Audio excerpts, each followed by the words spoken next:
live. 9:44. 9:44, okay. Thank you, everybody. We're welcome to be in person, and thank you so much for Cal State Dominguez Hills for hosting our first in-person board meeting. So Heather, please extend our thank yous to everybody who made this happen. Very, very appreciative. It's Thursday, May 19th. We're back as a full board. We do have a gentleman, Mr. Cabrera, that should be joining us in August as a new board member, so we look forward to meeting him. And with that, Beata, can we take a call to order? Richard Bookwalter, Here. Lena Doe, Here. Denise Miller, Here. Sharon Pavlovich, Here. Beata Marcos here. Yeah. Okay. Thank you so much. We do have a quorum. I just wanted to say thank you to everybody that's here. Again, DCA staff. We have our administrative law judge, Thomas Heller, here today, our legal counsel, Joe Chin, our television specialist, Mike Sanchez, and our deputy attorney general, Nancy Calero. And so thank you all for being part of the process and for being here. Project. It's hard with my mask. I'm so sorry. I'll be louder. Sorry, Mike. You're good. And we will, like I said, we'll get introductions to Mr. Cabrera in the August meeting. So I do want to take this time to open it up for any public comment. We'll have at this time. We will go back into covering agendas that we have after our hearing. But I'd like to take this time to see if anybody would like to introduce themselves or introduce any public comment. My name is Heather Kitching. I am in the Department of Occupational Therapy here on campus as the coordinator of the Master of Science program. Okay. Thank you. Nice to see you, Heather. Any other public comment? No? Okay, seeing none, we will reopen and reconvene for open session publicly for comments that are not on the agenda after our hearing. Okay, so at this time, I think we're gonna go straight into our hearing for Respondent Linda Jaglassian. I hope I pronounced that right. And we'll go into closed session. I'm sorry, we'll have the hearing, go into closed session, and then reopen after. So, All right, good morning. I'm Thomas Heller. I'm an administrative law judge from the Office of Administrative Hearings. I'm going to be presiding over the petition for reinstatement for the board. So I'd like to have the court reporter begin recording this matter, and let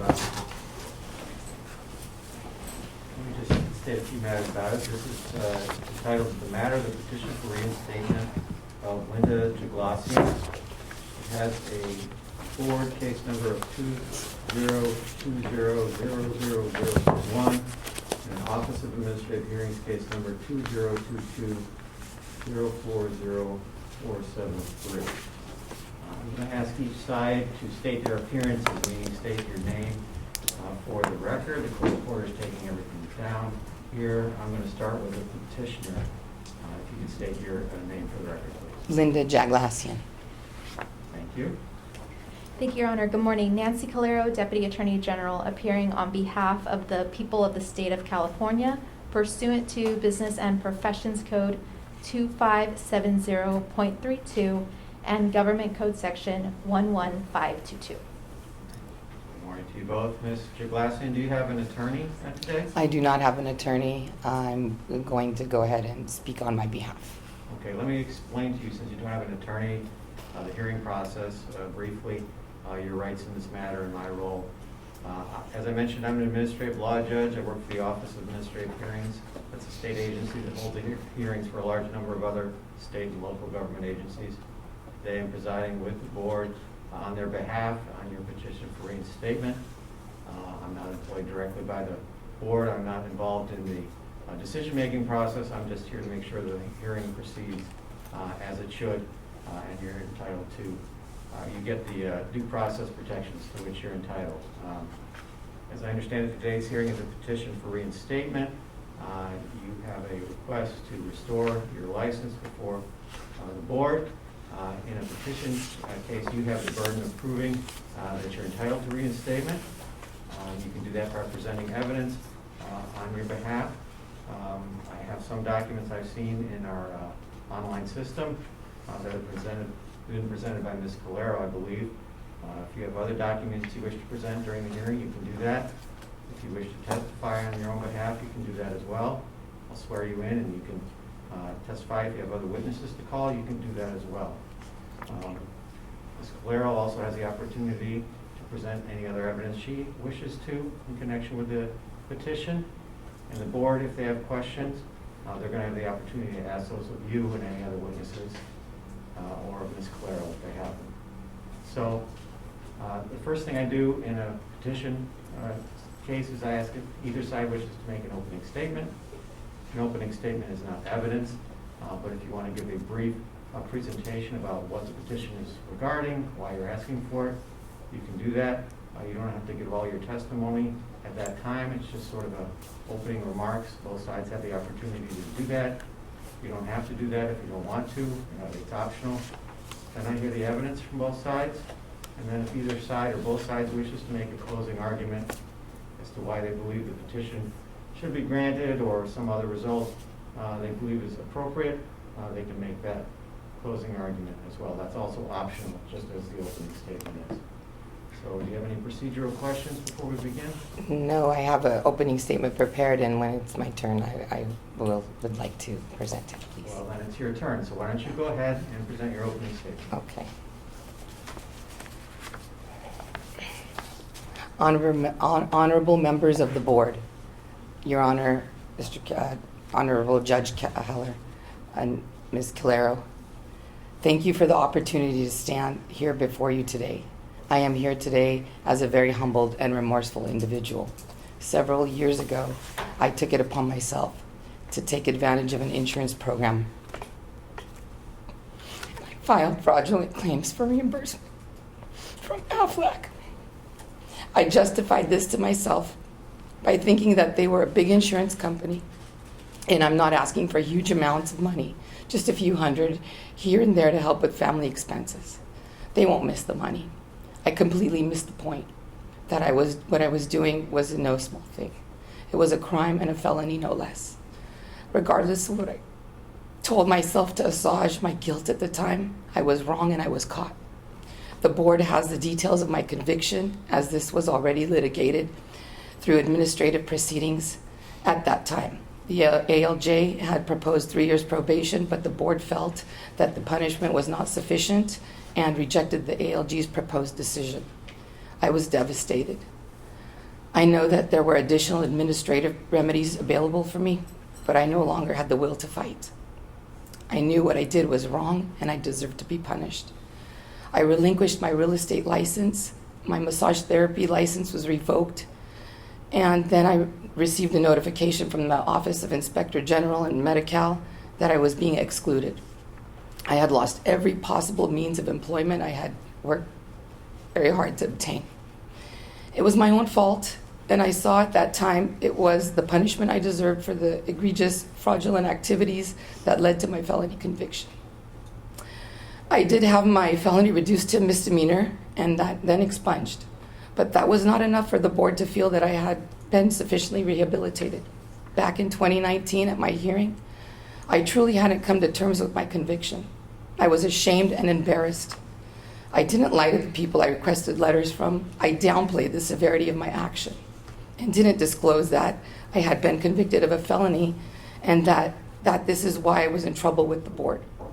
The judge noted in her decision, the board clearly felt that I had truly accepted responsibility for the nature and severity of the acts and failed to recognize my wrongdoing and did not sufficiently demonstrate corrective actions in not disclosing the conviction to friends and coworkers.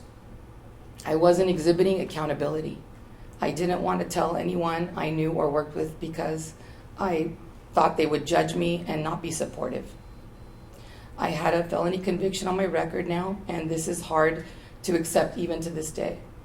Since that time, I have had the opportunity to reflect on my actions, and I do not fault the board for their decision 3 years ago. I know that as a licensed professional, I am held to a higher standard, and I now realize that having licensure is a privilege and not a right. I did not hold myself up to the standard expected of me and my profession.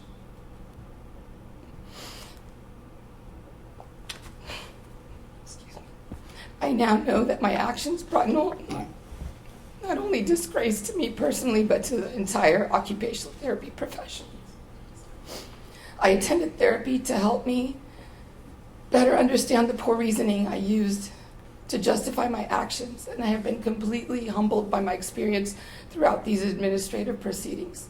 To be perfectly honest, I believe that the outcome in the initial proceeding was appropriate.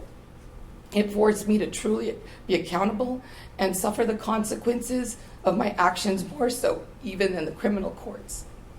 I believe that if I had not lost everything, including my OT license, I still would not have truly understood the gravity of my actions. I stand before you today not just to request a reinstatement of my license, but also to thank you for leading me into humility and acceptance. This petition for reinstatement is just the first part of my battle for redemption. I will still need to make payment arrangements to repay the cost recovery in order to reinstate my license. I will still need to humble myself further and request removal from the OIG exclusion list and removal from the Medi-Cal suspended and ineligible list.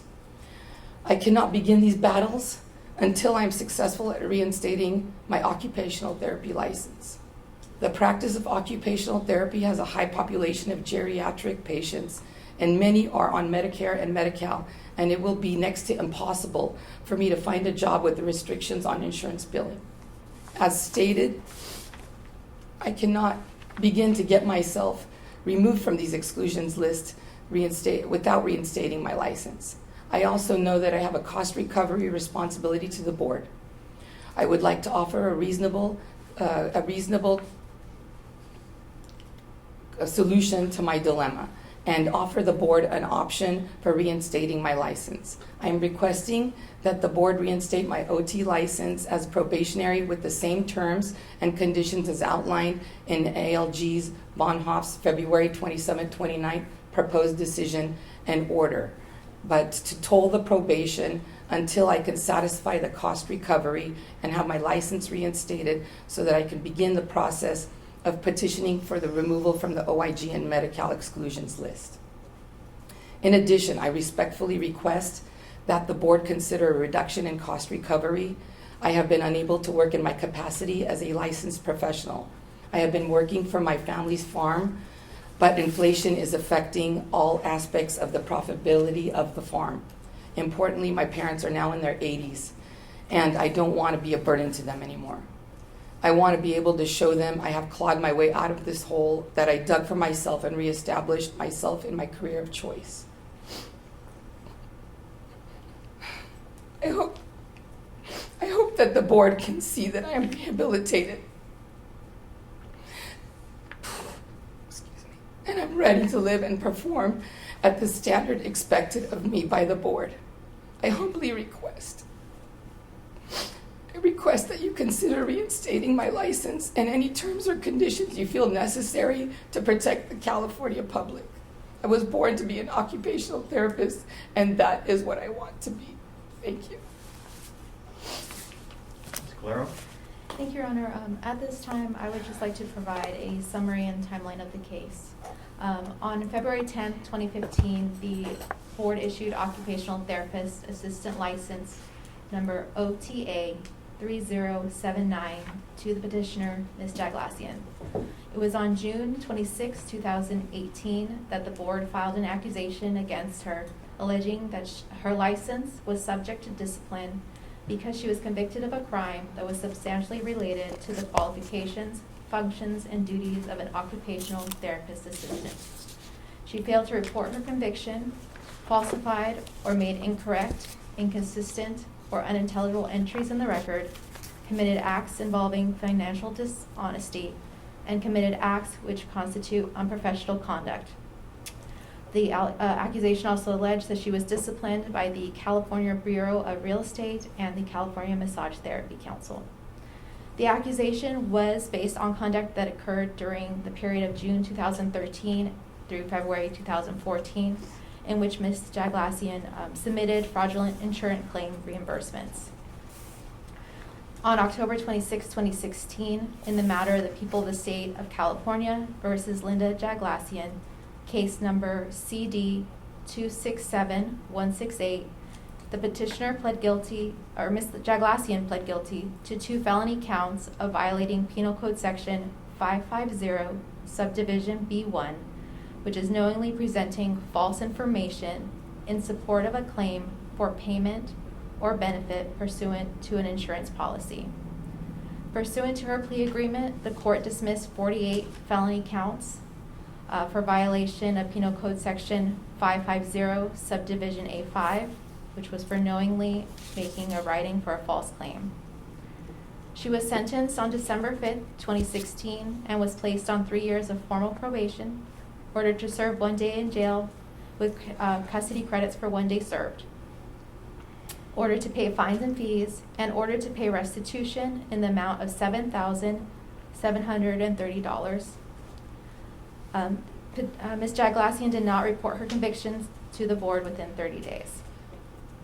On August 10th, 2018, Ms. Jaglassian's criminal matter was reduced to a misdemeanor and dismissed, expunged, pursuant to Penal Code Section 1203.4.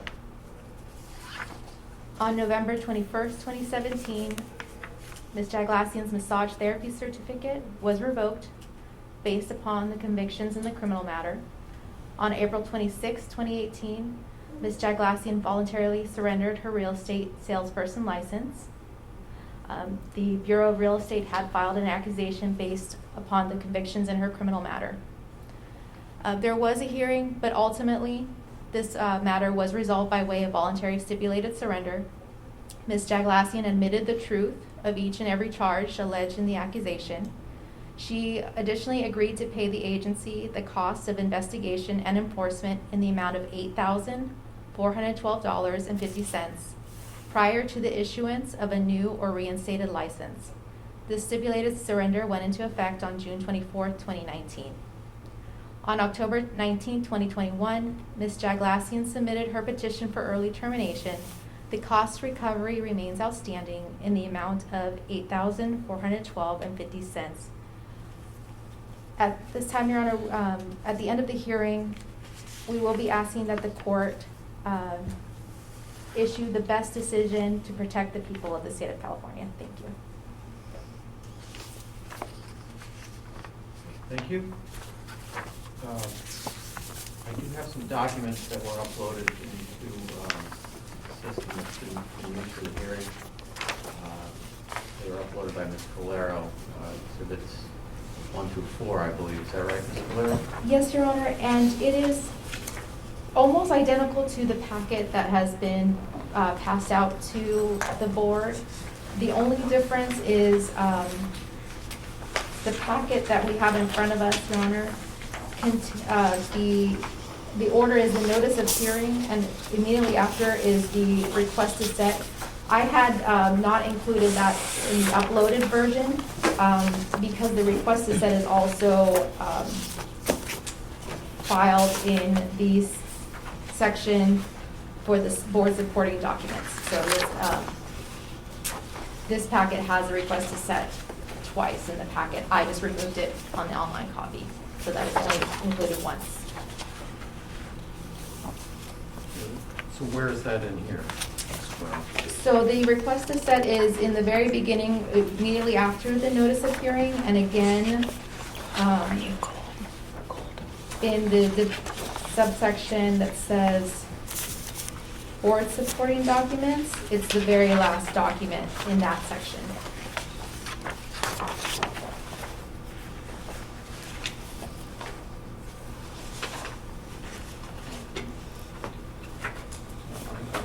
I'm not seeing that here.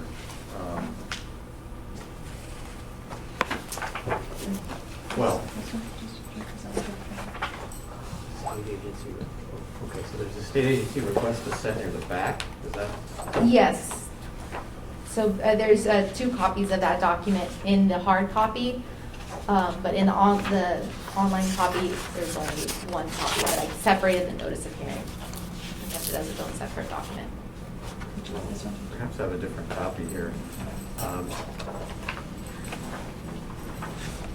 right, so Mr. Glossing, do you have this packet in front I of do. you? Have you been able to look through it and looked through look at it. all the exhibits? Yes. Do you have any objection to any of these exhibits? No. So is it still Exhibits 1 through 4, Ms. Calero? Yes, Your Honor, thank you. And you're requesting those be admitted into evidence? Yes, please. Then I'll mark and admit Exhibits 1 through 4. Mr. Glossi, do you have any other documents you want considered in connection with the case?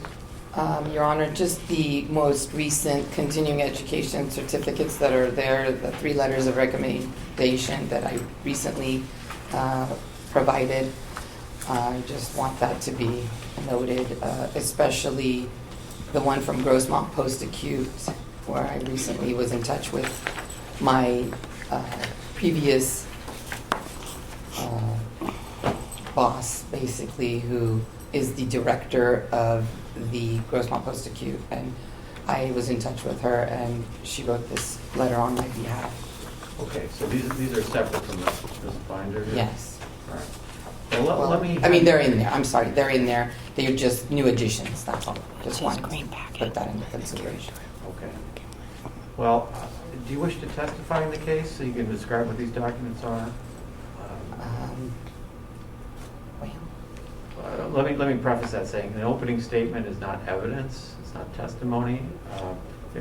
You can testify on your own behalf, or I swear you in. You can adopt what you said in your opening statement as your testimony if you wish. I'd like to hear from you as to what these documents are, perhaps the board would as well, and you can do that during your testimony if you wish to testify. if the court feels that that is what I need to do, then I can go ahead and do that as well. It's really your option. Okay, because that opening statement was actually my everything. That's Right. Yeah. Well, I started to get the feeling for that while you're reading it, but Yeah. I would like to have to, if you want to make that your testimony, that is, it's under oath, I would administer an oath to you, and then you can state that what you said. Yes, I comprises would. your I testimony. would prefer that, please, Okay. Your Honor. Yes. All right, very well then. If you could raise your right hand, please.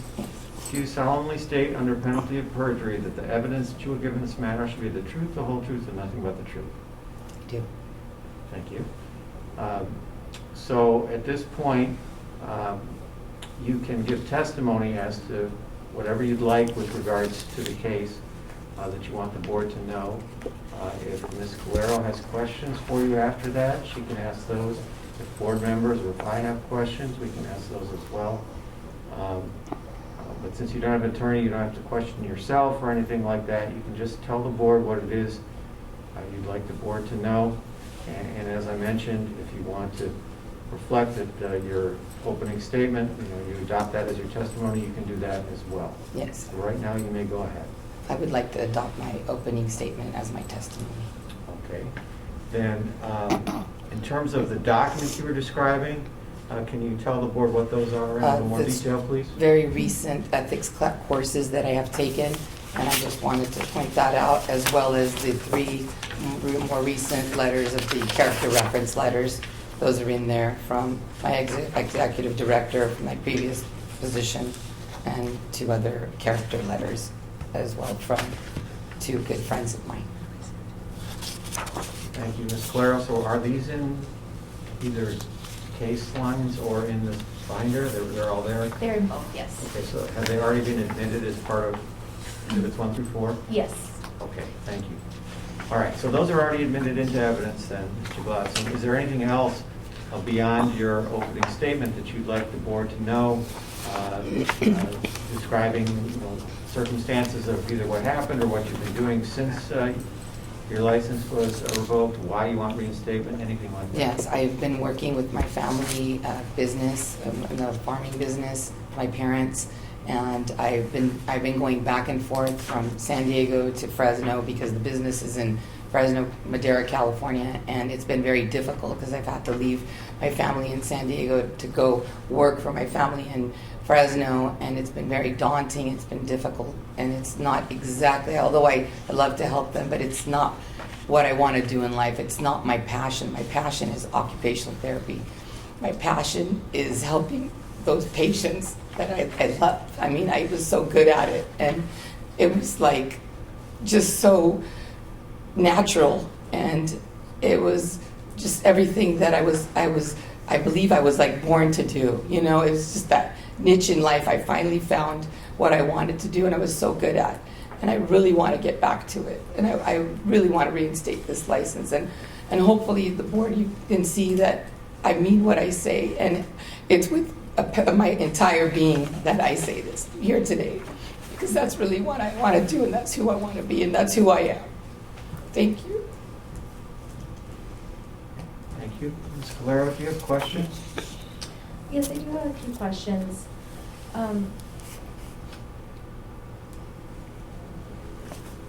Specifically, what do you hope to do with the license? What type of work would you like to do? I would like to go back into the geriatric community and work in a skilled nursing rehab like I was doing. I enjoyed that pace and I enjoyed working with, I had about 8 to 12 patients on most days and it was just very invigorating and challenging and I enjoyed it and it was a lot of fun as well and just getting through it and helping each and every one of my patients. It was so very satisfying and I just found it to be just the best thing I could do and at the end of the day I felt that I really had achieved something and it was great.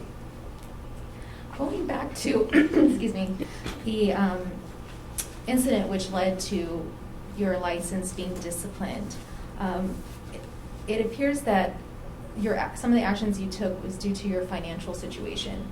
How is your financial situation today?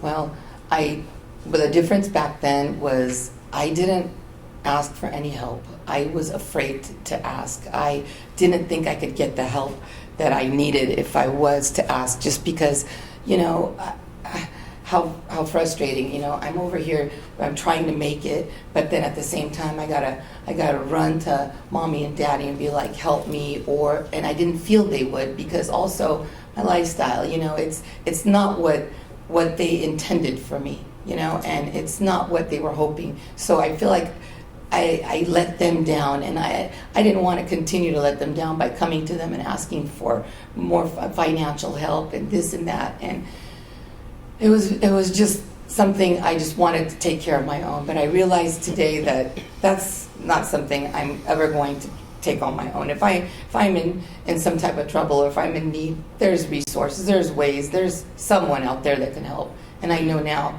that I will do that. I will not take it upon myself if I'm really truly struggling, because there's a will, there's a way, and I'm not gonna allow that to happen again. There were court costs, there were costs that were ordered as a part of your voluntary stipulated settlement. The amount specifically being $8,412.50. Are you able to pay that amount today? I am not able to pay that amount today. That's why I'm asking the court if they can help with maybe reducing that cost recovery to make it easier. Obviously, I would be making payments and whatever it took to get myself on my, you know, back to where I need to be. But of course, without being in the profession that I chose, my profession of choice, and not making that same income that I was making back then, that's going to take forever and be very difficult to pay. So if I can go ahead and maybe have them help me to reduce it, then I will continue to work as hard as I can. But once I get that license back, then at least it gives me a chance to get to my goals faster and sooner and to take care of that business as quickly as I can. If making payments towards these costs were a condition of your probation, would you comply with that Absolutely. condition?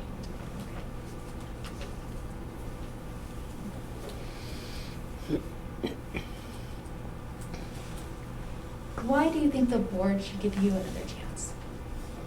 I truly feel that I have been rehabilitated. I have paid the price in every which way, and every day, and it's the thoughts that go through my mind on everything that I've been through, and I would never want to ever go through that again, nor would I want to see anyone ever go through that.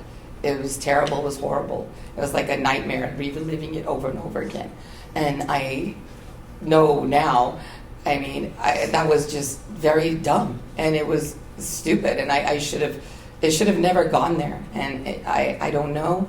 It was a different time. It was a different place. As they say, you live and you learn, and I've definitely learned, and I've lived, and I'm ready to progress and move forward and to do better.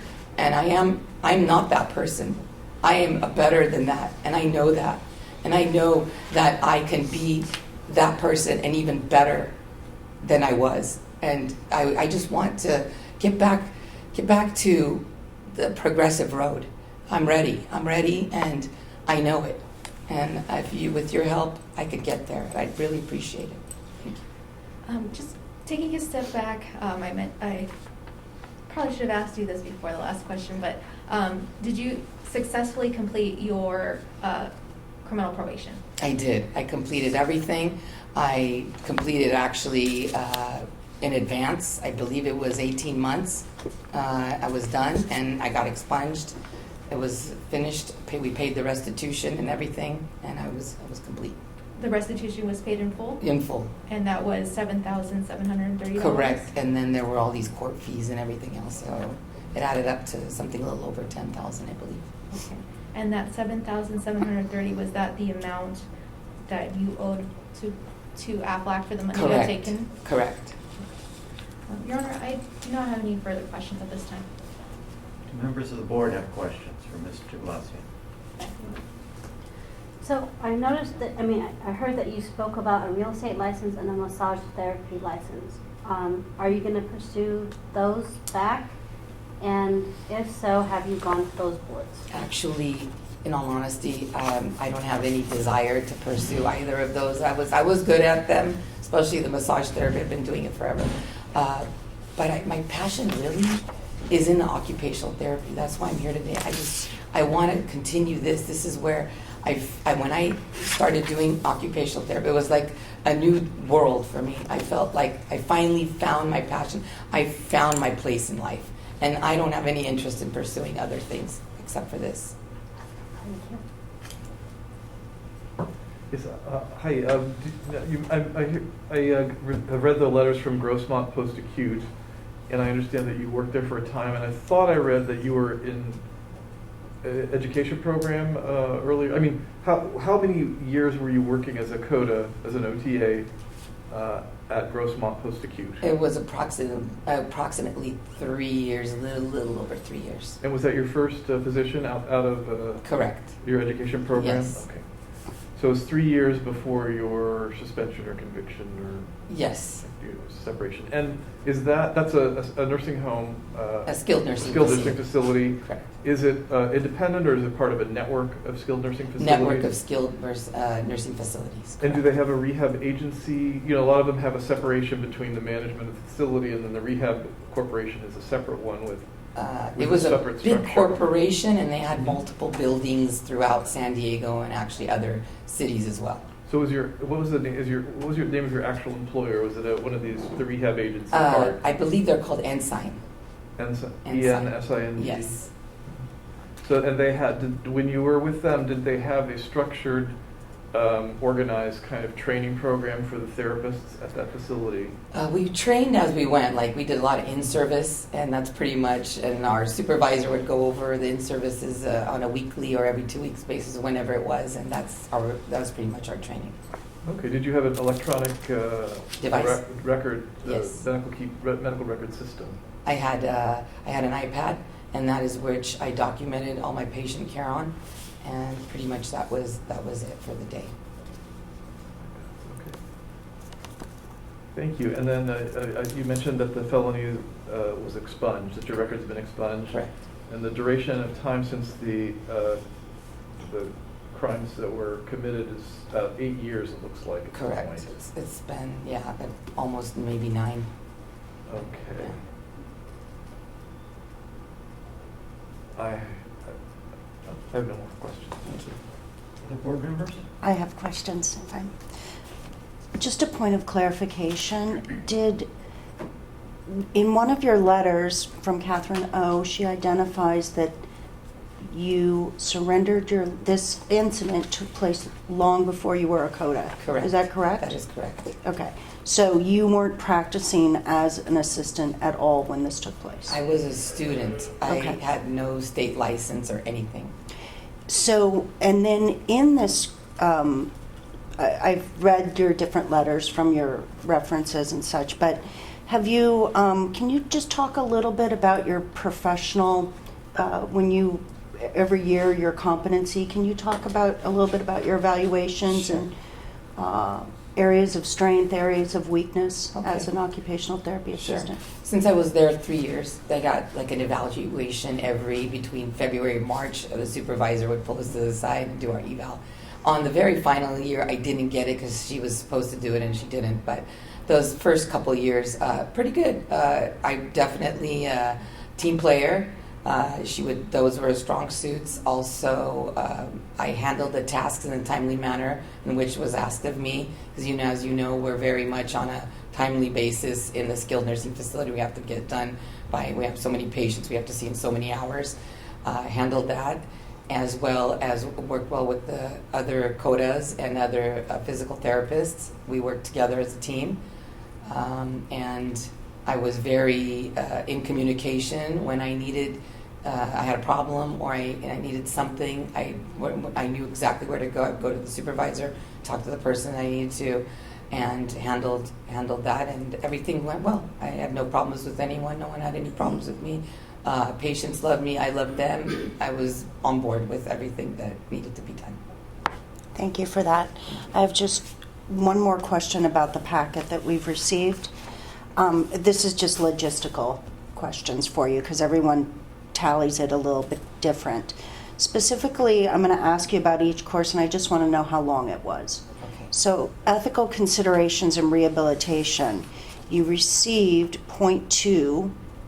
How long was that course? Was it 30 minutes, 1 hour, 4 hours? The .2, I believe some were 2 hours, some were 1 hour, mostly 1 to 2 hours for most of these courses. And during the time, so were they in person or were they online? Online, everything online. Everything's online. online. I would use the ot.com website as they have good variety of courses and easy to use. And all these courses are AOTA.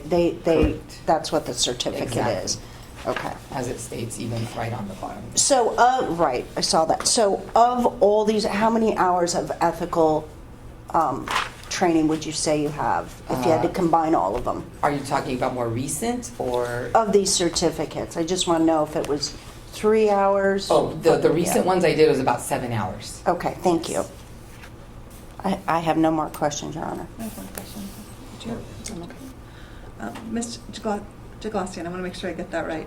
I'm just curious to know, what were your take-home messages in hindsight, after taking those ethics courses, understanding the situation that you were in? I really just would like to know your aha moments after you took those courses and what you applied from them. Yeah, basically, you know better. You knew better. You are better than this. Don't repeat anything that you did in the past. This is what you go by. This is it. This is like the Bible, basically. Live by it, work by it, be professional, and continue on being successful by following these rules. Thank you. Thank you. I have a follow-up question. Yes. So earlier, Mr. Javesi, when I asked you about working at Grossmont, you said you were working there for 3 years, and then, but apparently you were a student there. You weren't actually working as a licensed CODA. No, I Okay. was a student previously at Grossmont College. That's where I got licensed through them, and Okay. then once I was done, I took the state boards, I passed that, and then I was hired at Grossmont Post-Acute. Oh, I see. So you were licensed at the time you worked at Grossmont Post-Acute? At that time, I For was 3 licensed. years? For 3 yes, Okay. correct. Because they wouldn't hire me if I wasn't a licensed there. Because of Grossmont I'm getting. Yes, sorry, I'm Grossmont confused. College and Right. It's all Grossmont area, yes. So you were working for 3 years as a licensed OTA, doing the full role Correct. for 3 years. Okay. Correct. Thank you.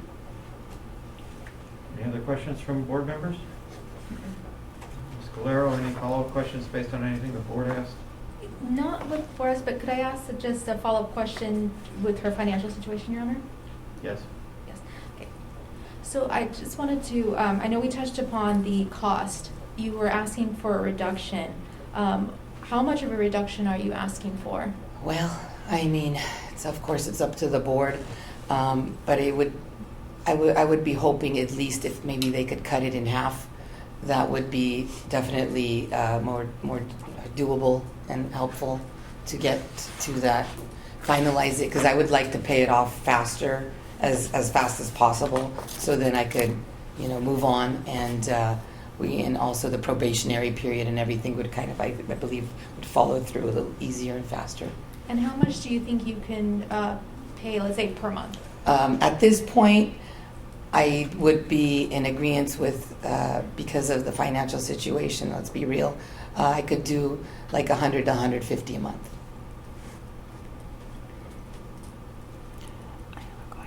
And if you were able to get a job as an occupational therapist, would you increase the amount of those payments? Yes. Oh, yes, immediately. No other questions? Your Honor, one of the board members is able to have another question about it to ask. Yes. The Thank board you. member has another question. Go ahead. Do you have an offer of employment if you were reinstated? I do not at this time.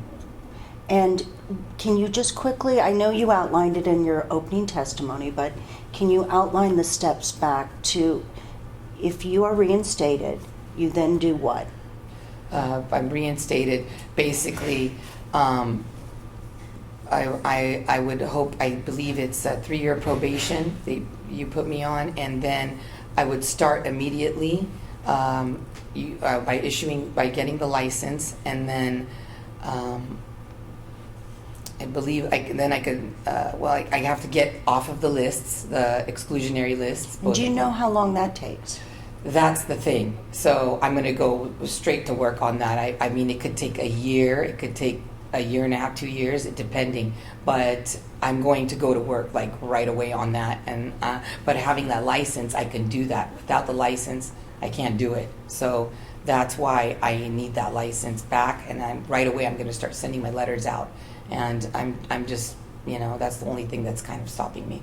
And once I get that going, then we can get on board, But till then, I'm kind of stuck.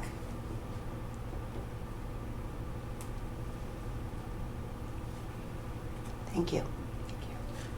Mr. Glossian, any other testimony you wish to give based on anything that's been asked? I just have a closing statement, but whenever that All right, is. well, hold that for a Okay. moment. Do you have any other witnesses or any other No, evidence to present? that's it. It's just everything that's in the character letters today and just my statement. Ms. Calero, any other evidence from the Attorney General? No, Your Honor. All right, then, I believe then it is time to hear closing statements. Okay, If thank parties you. wish to make them, start with you, Mr. Glossian. Thank you. So I know I hurt not just myself by filing these fraudulent claims. I hurt my family, and I violated their trust in me, as well as violating the ethical standards of the California Board of Occupational Therapy. This has been a very long and hard journey for me. I have learned a great deal about myself and a great deal about the strength of my family. I learned that I can't do everything myself, and my family is there to support me and help me. So no matter what happens, I have had to earn theirs back, and they have stood by me. Through therapy, I have been able to reinforce these lessons that I have learned, and I have developed far superior coping skills than I have ever had in my life. I hope I have opportunity to show the board that I can be trusted and that you consider reinstating my license. I want to thank you all for your patience and for allowing me the opportunity to express my remorse over my past actions. I hope that I have been able to reassure the board that I am fully rehabilitated, extremely remorseful, and I will never commit any other fraudulent actions or any violation of any law. Thank you for listening to me today. Ms. Calero, do you have a closing statement? Just briefly, Your Honor, as stated in the opening, the people are asking that you issue the best decision suited to protect the people of California. If the court does find that Ms. Jaglassian have her license reinstated. We asked that, we think this is an appropriate case for allowing her to pay the cost in a payment plan versus paying them up front before her license can be reinstated. We would ask that the language that is in the disciplinary guidelines with respect to cost recovery be as part of the proposed decision.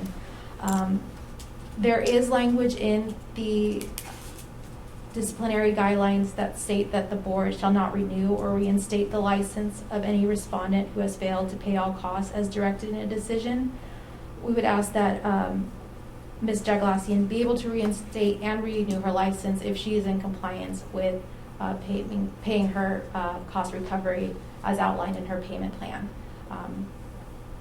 Also, Your Honor, if probation is offered, we also ask that the recommended language for reinstatement of a license, which is outlined in the disciplinary guidelines, also be included. This language states that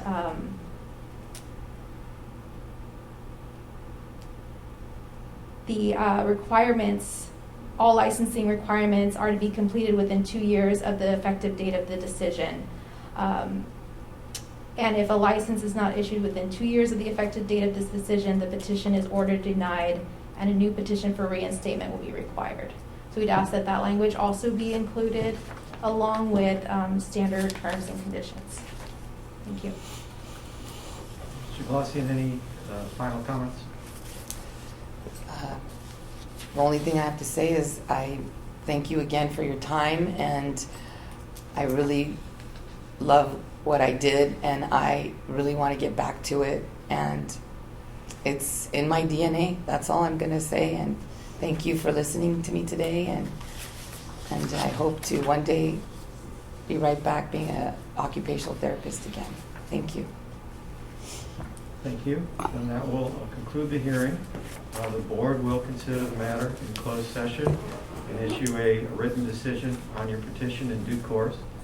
The board does have some time between today and when they have to issue the final decision. I believe it's 100 days from today, so there could be some time between this hearing and the final decision, but you'll get notice of that in due course. Ms. Calero, if I could have you update the case lines system to conform whatever exhibits were somewhat different in the paperwork from what's online, so that will help me prepare the exhibits for the record of this hearing. If you could do that within 1 week of today, that should be fine. Yes. Thank you both for your presentations, and we'll have the court reporter go off the record now with respect to the petition hearing, and we'll turn the meeting back over to the board president. Mrs. Jaglassian, Mrs. Calero, thank you so much. I was remiss in introducing our court reporter, Marcina Munguia, and also Angela and Jody, so I apologize for that. But we will now head into closed session, and we'll see you on the project. Thank you so much. Thank you. Thank you.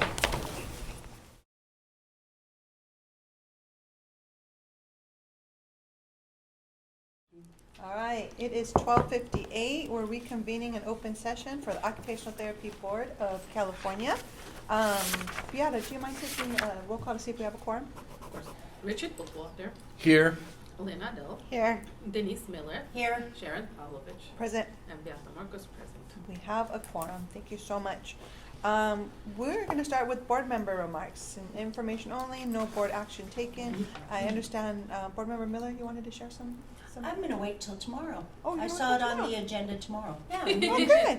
in the interest of time. Interesting. Any other board member comments? I just have one comment. Actually, it's a more thank you to Sharon and Heather for representing us at the hearing so well and so well organized and so professional, and you made the board look really, really good. Oh, So that's thank you. Sweet. Thank you. Yeah, thank you so much.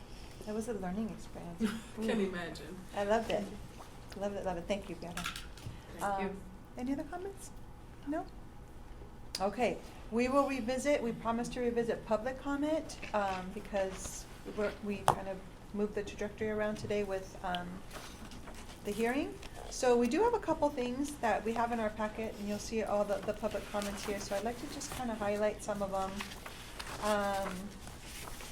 Public comment number one is really just wanting to understand, why the board is feeling we have to license our, raise our licensure fees, and just suggest, if we have some association membership with the board, and asking, if it's possible or hurtful, so inquiring. Then we have public comment number two, and this very specific, and this I think is from Bryant from the Occupational Therapy Association of California, and you'll see here, just to highlight, in item 11, OTAC, on behalf of OTAC, they're supporting the discussion and possible action of adding OT to the corporations for the OT Practice Act. For item number 12, they're in support of understanding the board's laws and regulations upon submission for an application for initial license and renewal. For item, let's see, that's 11, 12. For 15, they are also in support of consideration and possible action on requiring a course on cultural diversity as a requirement for renewal, which we will be talking about today. 16, there's opposition, right, an ad hoc, a report from the ad hoc, budget committee on the board's fund condition, and recommendations on the fee increase for establishment of other miscellaneous fees to maintain fiscal solvency, which is also an our agenda item today to talk about.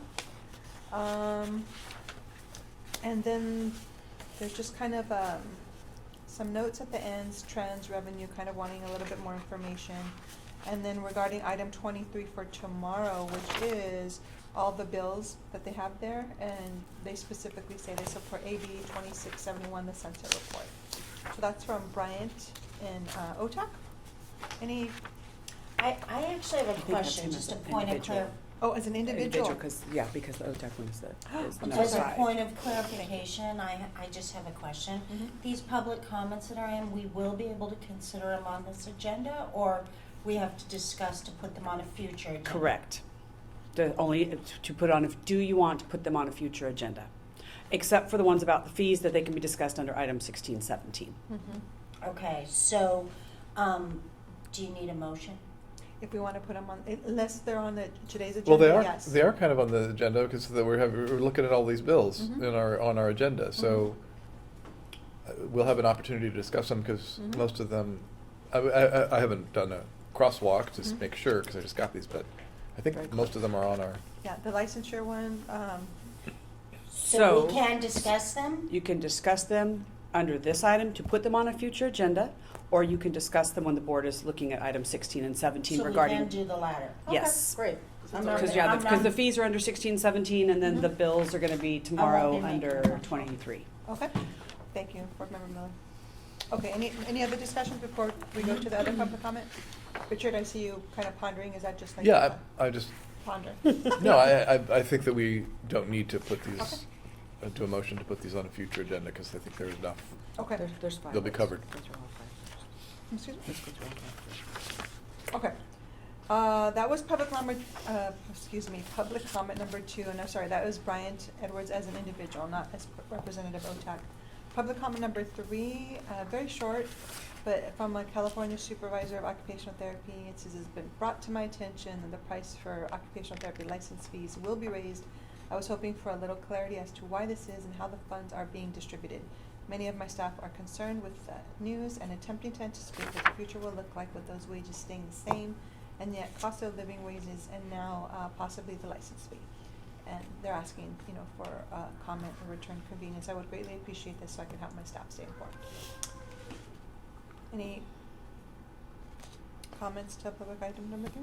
I actually have a question. Mhm. So in order to respond to a letter, would we need to put it on the agenda for if it's a letter that we're going to ask you I to think they can just respond? direct staff to respond to the Correct. individual. So if a member of the public is making a public comment, but if there's a question within that comment, and they can direct their questions to staff and have staff respond on behalf of the board. That's not to say that's the only way, that's the usual way that I've seen it happen. But if the board itself wants to consider that question and place it on as a future agenda item to be discussed and perhaps take action on, you can also do that. But what's not appropriate is to respond directly to the person asking the question. Yeah, I mean, it's just because probably these people, if they're kind enough to have made a public comment, we should probably get back to each of them and just say, thank you so much, you know, we talked about it at our meeting.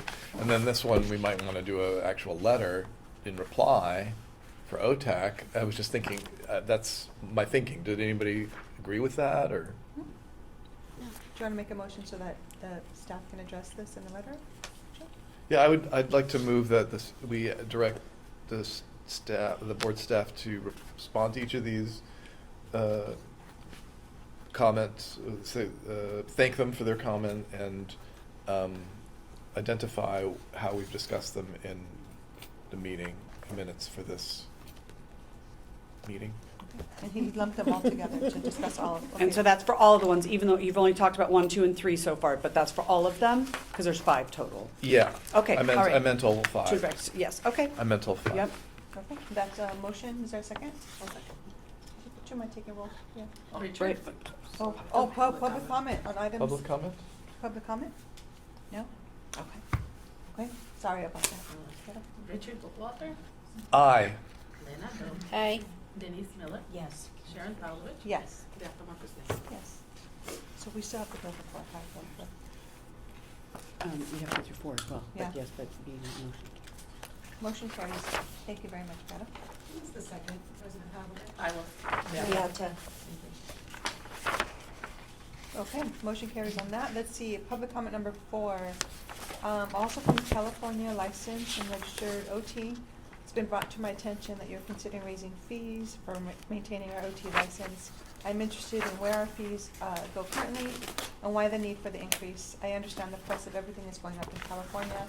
However, I am unsure why this should affect our license fees.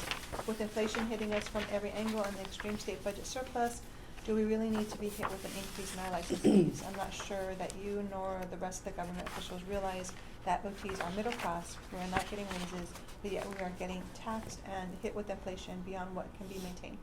Thank you for giving this more thought, and please explain to us where the money is going and why. So, thank you for addressing this board staff in a letter in response. Yeah, Richard, did you have more comments? Any other comments on public comment number 4? Any public comments on agenda item number 4? No? Okay. That's 4, and then we have the formal letter from OTAC, proposed modifications to licensing fees. This is actually from the president of OTAC, Brian Edwards, and from the position of OTAC.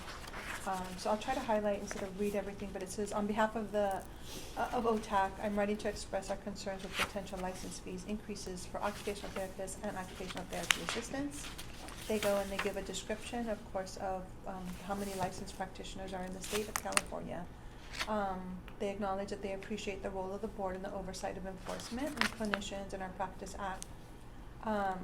And the fourth paragraph, license fees for OT practitioners have increased several times over the past few years, with the most recent increase enacted in 2021. Paying existing license fees is already a financial burden for many OT practitioners, and increasing these fees will exacerbate the strain at a time when many clinicians can least afford it. And they go on to highlight, the increase of cost for housing, fuel, goods is significant. Talking anywhere about people in the workforce with part-time and full-time status. Bryant goes on to say, OTAC commends the board for responsibly managing its resources and is generally supportive of the board's efforts. However, before considering an increase of license fees, we request an explanation of the specific trends that are driving the need for additional revenue. We also urge the board to first implement clear cost-reducing measures and expenditure reductions before considering fee increases. So then he signs off there.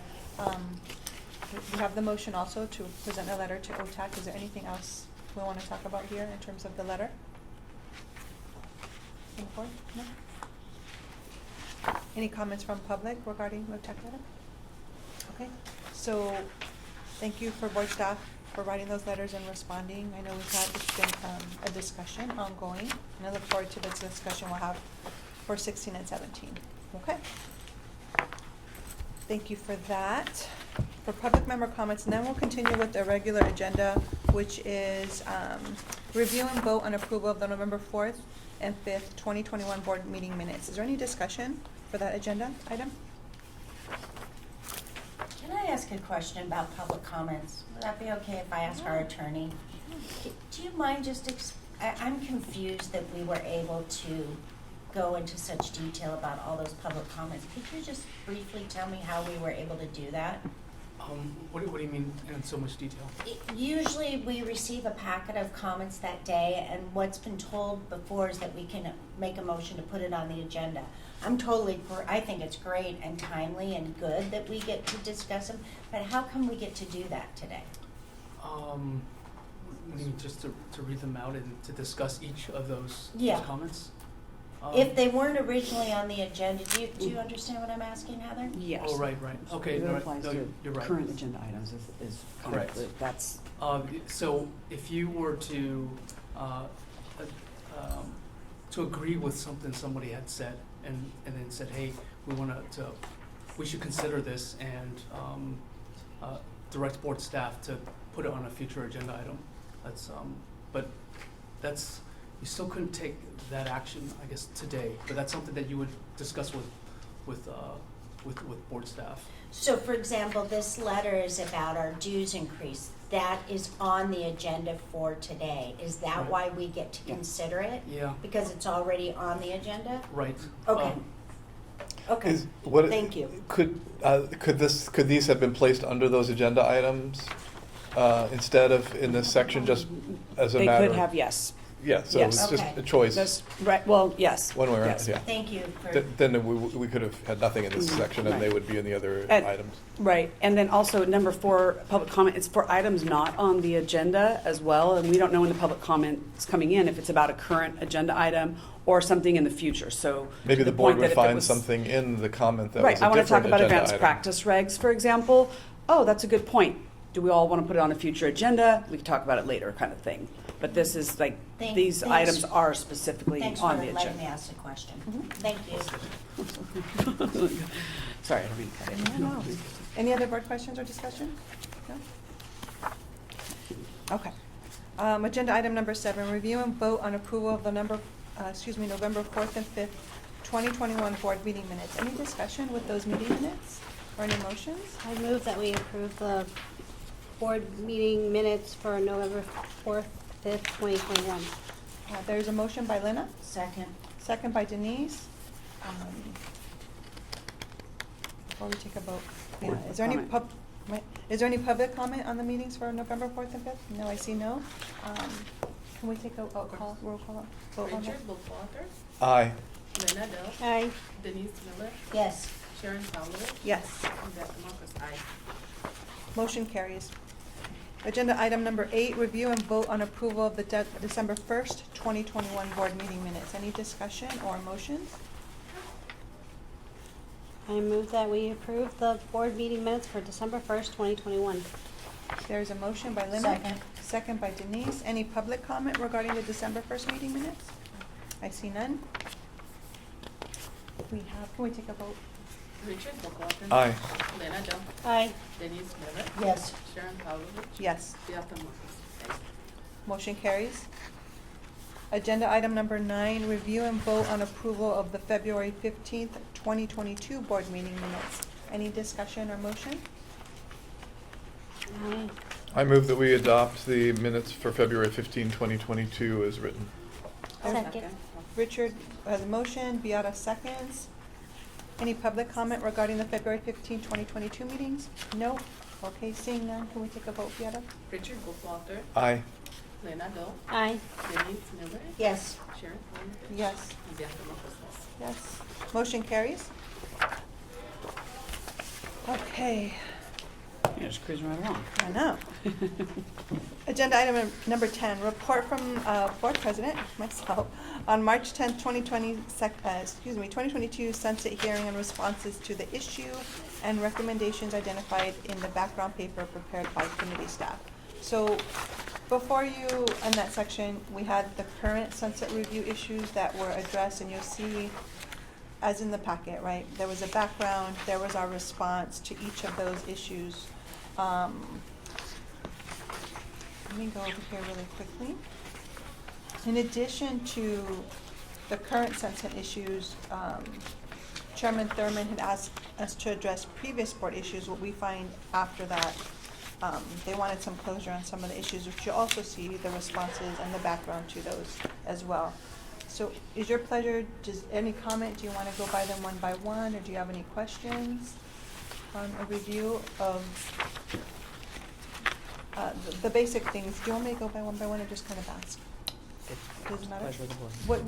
What works for you? Do you want to talk about each issue, or do you want to just talk about it as a whole document? We should talk about the whole document unless there's something that we. Yeah. Okay. And some of these are going to reappear later on Mhm. because other agenda items reflect back on stuff in here, so it's better probably to discuss it in the context of the action to be taken into the future agenda item Okay. than to get too much into it right now, Okay. is my thinking. Okay. Any other thoughts regarding this document? I watched the hearing and I thought it was, I agree with Beata's earlier comments. I also thought it was really it was very reassuring to see how engaged the committee was and all the questions they asked of both you and Heather Martin. So I found that very promising. I was Yeah. very pleased about that. Thank you, Board Member Miller. Any other discussion? If not, I'll open it up to public to see if there's any comments regarding the sunset review. No comments? Okay, are we done there? Any, let me see, this is my, I did have a clarifying question about on page 12. Yes, Richard. In it, there's a discussion about the probation, I'm sorry, the surrender, accepting the surrender of a licensee. And it was just, we've talked about this in the past, about how to enable a licensee to surrender. This seems to be limited to impairment due to mental or physical illness and not other circumstances. And so I was just wondering a little bit about why that, is it more narrowly focused because of what our current statutory authority is, or other laws? So this language was modeled after the RN board surrender language. One of the concerns has also been that the board wanted to add surrender language to the disciplinary guidelines as part of the rulemaking package to incorporate the AB 2138 amendments, as well as a number of other enforcement-related ones.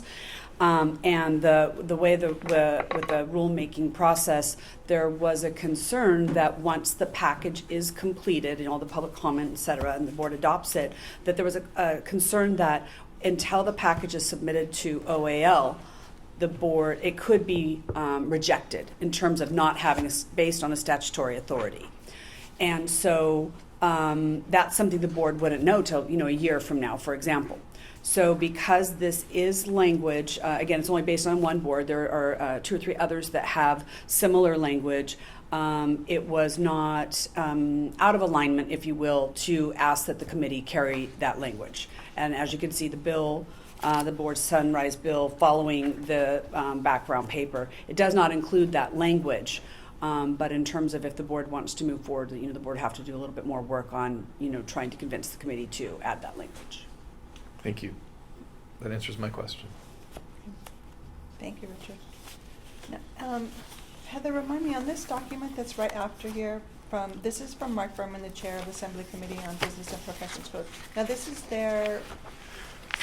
what they sent back to the board. Yes, so this is the board's Sunrise bill. So what they do is, you remember, the board sunsets 1/1 of 23, and that's why we submitted the report in 21 and had the hearing in 22.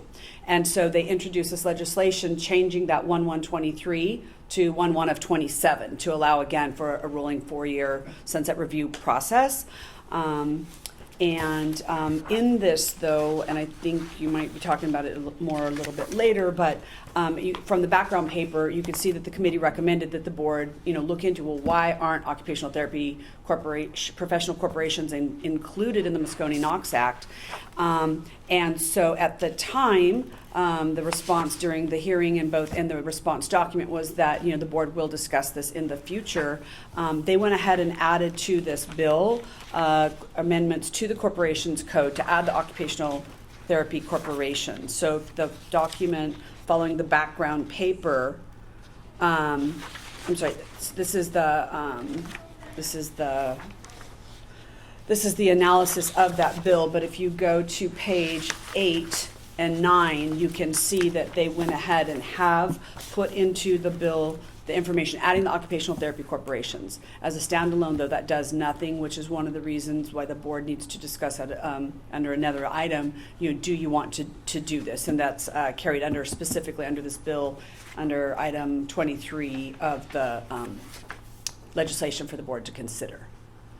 So this is more informational at this point, but it again, these, like to Richard's point, several of these this does, carry over to the item 23 as well. Yeah, to see if we want to discuss it at length and look at amending legislation, right, to be able to follow through on the recommendation. So this is the analysis of what that bill does, and I just wanted to highlight the fact that they already added the corporations code amendments, but what else the board wants to do regarding that specifically would come under agenda item 23.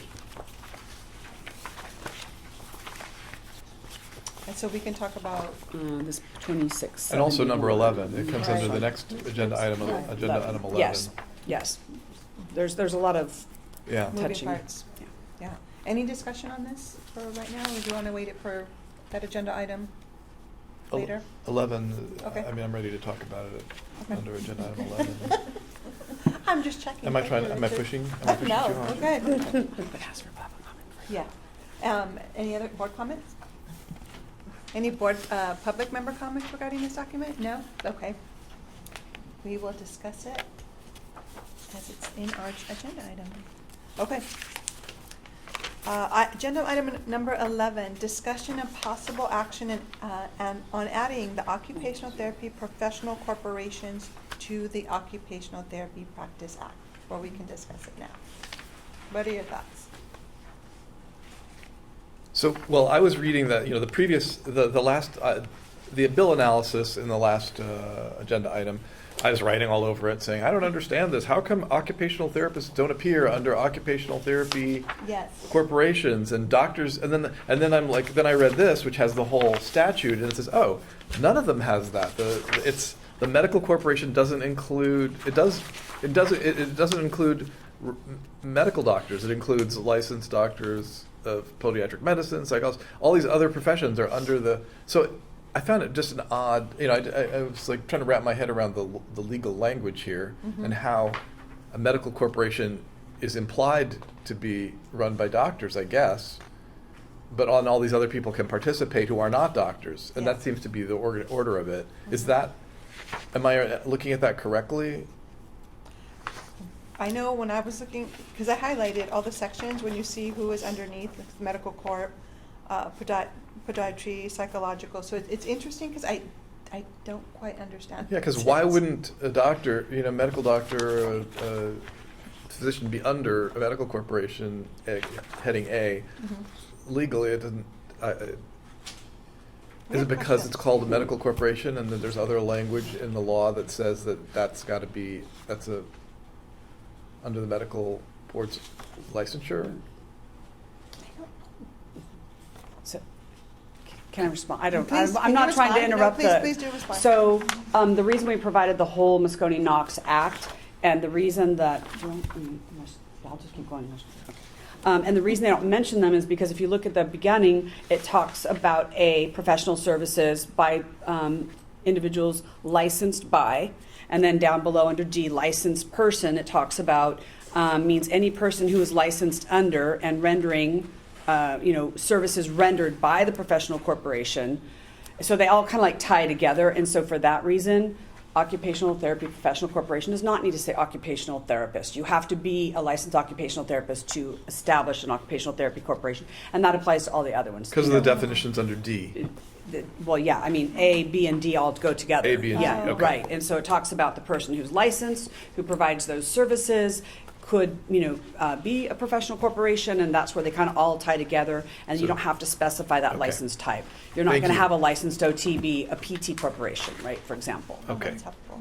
Right? I don't, so, and so that's anyways, so also to give you an idea what other, because the other samples provided for the 5 other boards that have professional corporations, you can see those were provided because there are a variety of ways that they've incorporated the language in their statute, but we provided the whole thing because there's more professional corporations than just those listed. And so it kind of it runs a bit together, but you can see all the different professional corporation types listed by healthcare providers. They seem to be very minimal variations from basic language in all of these. Yeah, they're like 2 pages. There's physicians. Physicians and surgeons right there. That's under the Naturopathic Doctor Corporation. M 1, 2, 3, 4, 5, 6, 7, 8, 9, 10. And then the medical one is the first one. So the letter I can see the lists the letter. professional Okay. corporation, They and don't then have there's a that. laundry They don't list. have of- that. That's why the confusion is. It all runs together. So the letter is the corporation type by the licensed healthcare provider, and then there's a laundry list of who could work or be a shareholder in those corporations. And then we have all the sample documents from psychology, physical therapy, speech, social work, and corporations as examples to help aid our discussion on how we want to move forward with. Again, we've been invited to the table, but nothing can come of it unless we decide to be formal and put it in our ledge. Why wouldn't it have been in the legislation to begin with? This board has not discussed it since 2012 or 13. And also there were subsequent amendments. I don't have the year of when it happened, but after that issue, then they changed it and expanded it where you could be employees. Earlier provision said you couldn't be an employee of that type of professional corporation unless you were at one of the healthcare types that were listed. Mhm. They later changed that, and so then there wasn't as much of an impetus to, for example, at one point there was a previous board a board position on a previous bill that said we're going to oppose unless amend that OTs are listed here, for example. Well, later there were amendments, and so then to make sure that people could be employees of those different types, and so then that's just the reason the board hasn't revisited it since then.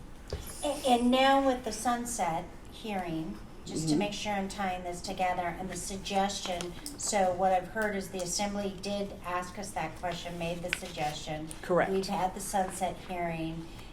If there was ever a time it was gonna get into the language sort of in an expedited way, this is the track to do that, okay? Correct. Do we need to come up with the language today, or would we is there time to ask the staff to draft language for the next meeting? If certainly the staff can do that. It would be helpful if taking a look at these 5 different samples, if you kind of gave staff an idea, do you like the more minimalist language? Do you like a little bit more expansive? Do you want to include the unprofessional conduct for the corporation or not? But just understanding that where the sunset bill is going, if this waits until August, it may not get into this bill, but it could certainly, we could share it with the committee and see about getting a language introduced in January. I mean, they're so similar that we could almost hammer it out here if we took a little time. Yeah. Yeah. Because if you're just using the psychological corporations one as a model, they all have that corporation's paragraph, then you just substitute OT for psych or PT or whatever, and they all have the violation as under professional conduct with slightly different titles. They all have the conduct of practice, they all have the income one, they all have shareholders, officers, and directors. The only one that I saw that differed from some of them was the name one, but you've identified another one, Heather, that unprofessional conduct? One of these examples had a specific, Here, for corporation. it might have been license. PT that had a specific language regarding the professional, unprofessional conduct for the professional corporation. Yeah, I Yeah, like that's the physical PTs. therapist. They have one, like 2691 for unprofessional conduct licensee, and then 2692 unprofessional conduct corporation. I like that they delineate those two. Yeah. I think that's a really nice example. I like everything with the psychological corporation, and then add the extra delineation between the two, between the licensees and the corporations for unprofessional conduct. I think that, So Linda, in a whole, do you like the psychological corporate? I like all do. of- All of the ones in I the like it all, psychological? so instead, but with the violation of unprofessional conduct, I think we should delineate the two, like Okay. Like PT PT did, does. like Okay. PT does. But everything else is good. Okay, and how do we feel about the name?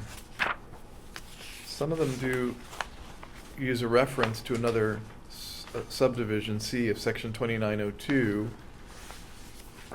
And then some just spell out, like the physical therapy corporation name, it says the name of a physical therapy corporation, blah, et cetera, under which it may render professional services shall contain the words physical therapy or physical therapist. Yeah, I Is- think that's important for a OT. If we said corporation. occupational therapy or occupational therapist. Mhm. Yeah. I actually like the PT ones, just because of Simplified. the alignment. Yeah, it's simplified, it's clear, and it's aligned with more of the types of services we would do. Now, I always have to, so OTAs can start a corporation, correct? So does language that we want to use occupational therapy practitioners as general, or do you want it to be specific and say, because I know they can. That's a good question, yeah.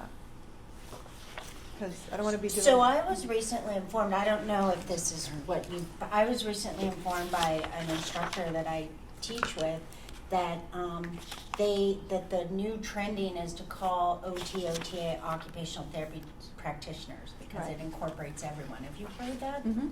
Yeah, I Yeah. heard it's a recent take on our Mhm. profession. Correct. So just want to, because I know they can start a business as well as a Well, corporation. would an OTA's business also be called occupational therapy? It could be, but I don't know if we wanted Do- to highlight that or delineate We would have that, to yeah. require, we could require that, if we required that here, then that it would, Fit the bill? If Yeah. we use especially the general term occupational therapy practitioner? Yes. but you're talking about a corporation, Mm-hmm. So did you want the definition so I would to leave include- practitioner out of it, Okay. because And it's could- an entity. So, So then to that point, then to answer your question, Mhm. if we leave it out, then I don't think we have to delineate, it's just occupational therapy corporations. And if an OTA, starts a corporation, they start a corporation. Unless you're saying that because physical therapist is there, then you would have occupational therapy practitioner as a substitute for the physical therapist. If OTA cannot basically treat on their own, how could they start a corporation on their own? is it considered as a business? And so if you hire, I'm a COTA and I hire Yeah. Denise to oversee my business, I'm okay because I just can't evaluate her. I have to actually hire someone, but if it's corporation, it's kind of like on the same rules. So Maybe there's I'm certain- changing my mind about that. Include occupational therapy practitioner.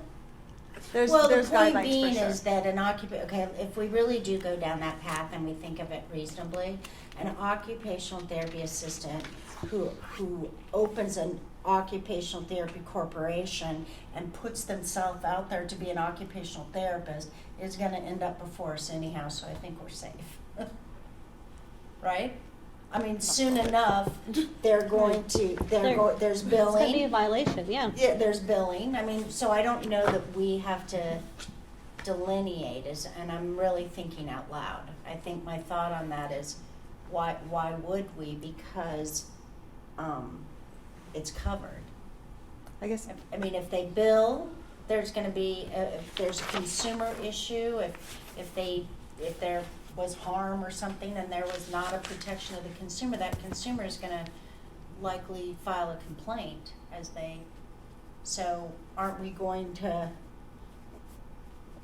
Would our consumers know? Would they be safe with just language that just says occupational therapy? Well, coming from the other direction, you're an OTA and you want to set up a business with 5 other OTAs, and you're an OTA business. Everybody's an OTA, and you want to you want to have a name for your group, and you want to call it, you know, Occupational Therapy Assistants United or Occupational Therapy Practitioners United.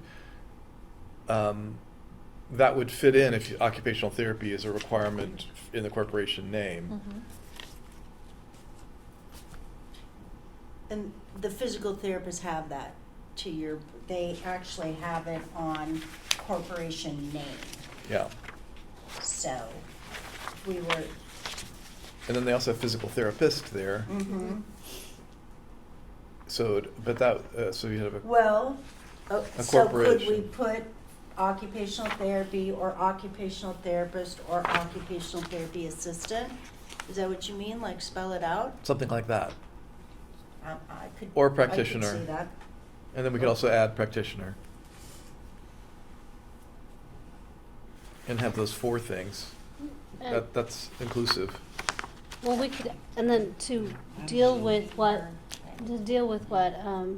Denise said about that if they're OTAs that start a business and there is issues, we use the Board of Psychology as the conduct of practice, right?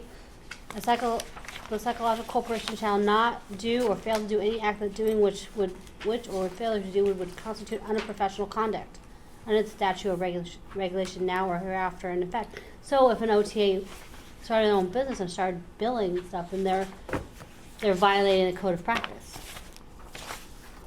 and then we would see them in front of us. Joe, with that, That work? just your thoughts. Could you repeat that? So, because we had the issue about OTAs starting a business and then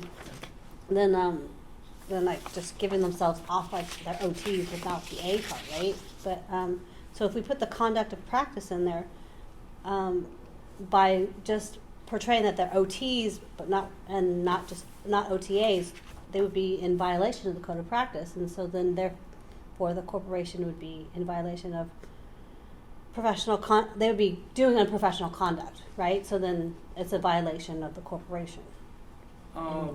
Just read these. Or, is your concern with unlicensed practice? Or- I think, Yes. yeah, the concern is that there's a distinct role between what a But then that would be licensed kind of- OT can do Yeah, and an those two, OTA. yeah. So they're saying if the OTA yeah. oversteps the boundaries and decides to go rogue, I mean, will that hold? Practice autonomously, I think. Yes. Yeah, Thank The that's phrase the you- word, Thank you. yes. But that's right. That's why we did the physical therapy corporation part with the unprofessional, the license and the corporation part. If we put that in there, then it's gonna cover us.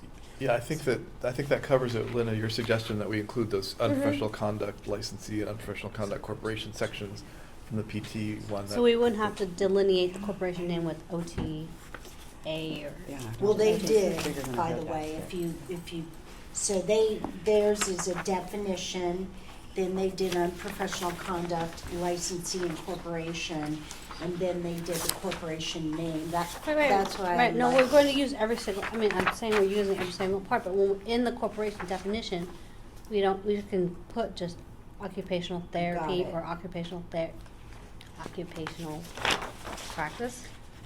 practitioner, or whatever we want to use as that part. Occupational therapy or occupational therapist. Therapist, yeah. And I think that would cover us as is, and we wouldn't have to worry about. One difference, is it true that PTAs are not licensed still? No, they're licensed. Oh, they're now licensed. They are licensed.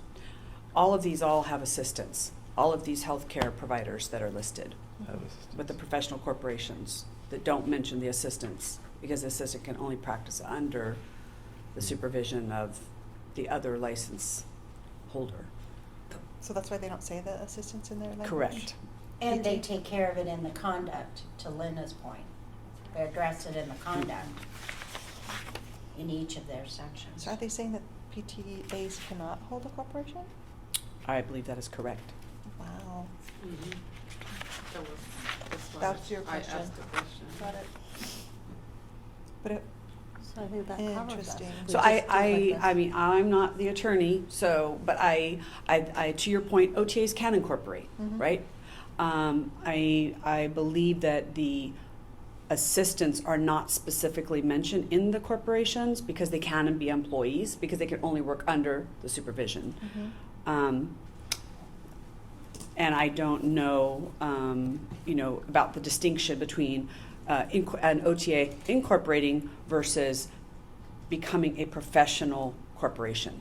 I don't know that. I do think, though, that there is something more to this, and the reason that they are not mentioned in terms of the license types listed under the corporations.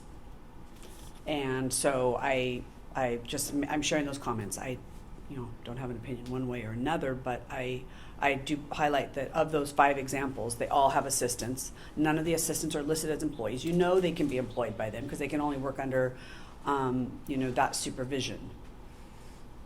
But if you do want to do OT and OTA corporations, and you're going to use, if you're not going to list them out separately, if you're going to list it as occupational therapy practitioner corporations or some other type, I would suggest you add an additional language in terms of the definition defining that. I would suggest that. Jen, let me ask you this. I'm sorry, one more thing, because the use of occupational therapy practitioner is becoming more prevalent, right? It's being used more commonly because it's so much shorter than saying occupational therapist and occupational therapy assistant. So they're saying practitioner, but the Practice Act doesn't define that. And so I would just recommend that you kind of put that in your, parking lot, so to speak, and, that could be another legislative amendment you might want to consider. Okay, Joe, my question, if this goes through and we're looking at Corporations Act, that means anybody who creates a business can now file for like C Corp, S Corp, we don't have LLC in the state of California. My understanding is for OT, but is that correct? So this means you can file for the C or S Corp? At least for that particular, whatever, depends on how it's drafted. Mhm. If it says there, for example, in California, we can't form professional law corporations under our arms, so we can't do an LLC for a law firm. Mhm. So there's a specific statutory bar to doing that. So barring that for the OTs, then the scope should be whatever anyone else can do, Okay. barring a specific prohibition. Okay, so my thoughts on that, and of course have discussion. So I know OTAs who own their own businesses and hire, right, OTAs, and they follow all the parameters for supervision, right? They own the business, that's their moneymaker, they're not embedded in it. For these people, the OTAs that do that, they would love to establish a corporation to get the protection that a C Corp offers, because it's a lot more inclusive protection, right? Instead of going after you, it's now the corporation, they can go after benefits. So I know it would benefit that population. Now, how many OTA businesses are there? I mean, I don't know, but that's my argument for What are their names? using What is the name inclusive. like? Do they use occupational therapy, or what is their name? Because we're talking about the naming And primarily. the naming in The business. How's It's a the- corporation like Inland Empire Occupational Therapy Services. So that would fit into So a- I mean, that's an I see what example. you're saying. I'm just help.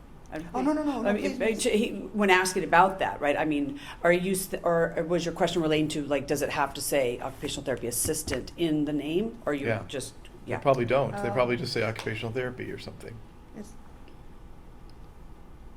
No, I'm And trying to remember because that we're signaling with this section to the consumer, so you know what this business is. Mhm. We're going to make sure that every occupational therapy corporation has occupational therapy in the name, or occupational therapist in the name. And those are defined terms under our Practice Act. And that would apply to whether it's a OTA corp or an OT corp, I right? guess maybe I'm missing the connection, because if we're only using language that says occupational therapy or occupational therapist, where does the OTA business owner? Well, occupational therapy is part of the words occupational therapy assistant. So that's what you're saying. You're saying that takes care of them. That just would by take, the- to me, I mean, there's potential for that. Or occupational therapy services Mm. would be, without naming, because there are multiple people under this corporation working. Mhm. They may not all have one or the other title. As long as occupational therapy is in the name of the organization, that tells the consumer what it's about. So it seems like we could always go back if there's a problem with it later and add to it. If we can get it in now, then the sooner we get the language into law, the sooner we can have corporations, and we can sort out any problems later on. To me, and it seems to me. So if we were to have it say occupational, I have a question, Joseph, for you. If it says occupational therapy corporation similar to this physical therapy one, the language doesn't say an occupational therapy assistant cannot form a corporation, correct? I haven't read a statute that says they cannot form a corporation, but if they can only, I'm trying to analogize this with a group like, do the assistants or the OTAs, are they issued an actual license? Mhm. Yes. Okay, it might be a little bit different then, but they are not authorized to work as an OT without the supervision of someone Correct. who is fully Correct. licensed, right? So I think of categories akin to an engineering training or a geologist in training. They are issued these titles that they can use in their work, but they're not authorized to engage in the business or profession of engineering or geology unless they're working under a fully licensed engineer or geologist. And EITs, these training certificate holders they if they were authorized to start a corporation, they could not do any type of engineering work. There would be nobody to supervise them or someone to there would be no one fully licensed to be responsible for their work. I'm not sure if that's the same with. That answers my question. Except that we have something similar called a limited permit. Okay. And which is different than an OTA, which has their own distinct license and their own, scope of practice. So the Occupational Therapy Practice Act covers the practice of OTs and OTAs. When you're talking about a profession that's in training, we have something similar, not quite, but similar, that's the limited permit holder, where someone's in the process of meeting the licensure requirements, and they must work, under the supervision. But an OTA, if we're just going off it as an analogy, an OTA cannot work outside of the supervision, without the supervision of an OT. So from what you just described there, I think we're covered. Yeah, and I think we're covered because of that first page. Yeah. The first issue we brought up is why don't the practitioners appear under the occupational therapy? Because Heather pointed out the licensed person definition D on the first, which says any natural person duly licensed under the provisions of the Business and Professions Code. So that could include OTs, it could include OTAs, it could include PTs, it could include PTAs, anybody licensed. And then the Occupational Therapy Corporation is an entity that could include them all. So I think we're overthinking it a little bit in terms of who's supervising whom. Yeah. I think we we're could. covered, Yeah. and we can make a motion. Well, let's go to public comment if there's no other. I have a clarification. So if we do this, existing OT corporations that do not have OT in it will have to change their names? I don't have the answer to that, but that's something we can find out and report back. I think if they want to file for that C Corp, that it'll have to, if we're saying it only has those two things, either the occupational therapist or Yeah, so occupational if therapy. if they're a corporation now, for instance, and they don't have occupational therapy, that's what I want to know. Will all those businesses have to change their names to add OT into That's a it? good question. If they want to become A a corporation. professional corporation, Yeah. because a lot of them are incorporated now, Yeah. and does not include that. Right, Yeah. Gallagher Pediatric Therapy, there's a Right. number of large Yeah. therapy corporations that don't mention that. And that's because they're incorporated, but they provide OTPT speech, sometimes psychology services as well. So. That's a really good question. because I think that will also, this will protect consumers, because I know that people go to these corporations and believe they're gonna get services, and then it gets flipped on them and said, you know, they don't provide those services. And if it's in the name, they can't deny that they provide those services, or consumers will know what they're getting to if they go to that corporation to get services. So I'm just saying that, I just want to know if that's what if that's what happens, then I think this is a good extra layer of protection for consumers when they're going to look for an OT or for services. Staff can report back at the next Okay. meeting on that specific question. Sounds good, thank you. Yeah. Is there, I'd like to open it up the floor to the public comment. If there's any thoughts regarding this? Does this only apply to businesses that provide services, or does it also apply to businesses that create products, such as like a sensory toolkit? Excellent question. I don't know. Well, I would say it does not apply to those, because under professional services, it talks about services that may be lawfully rendered only pursuant to that act, and sensory toolkits are not currently oversaw by the Current Practice Act. So it wouldn't affect products, businesses that are making products, okay. Right. That's what I would think, because it's based on services provided under a specific practice act. Okay. Great question. Any others? Any feedback? No? Any other What about delineations? orthotics? You don't have to have an OT license to do that. Any other thoughts or comments? Anybody? I think that since the OTs and OTs can do the same work, or can they open the same corporations, I would just support like occupational therapy corporations, and that has everybody under it, because both can do the same. So I wouldn't specify it in the actual title or name itself. And so let me ask, based on that question, do you see how they do the letters and then the numbers?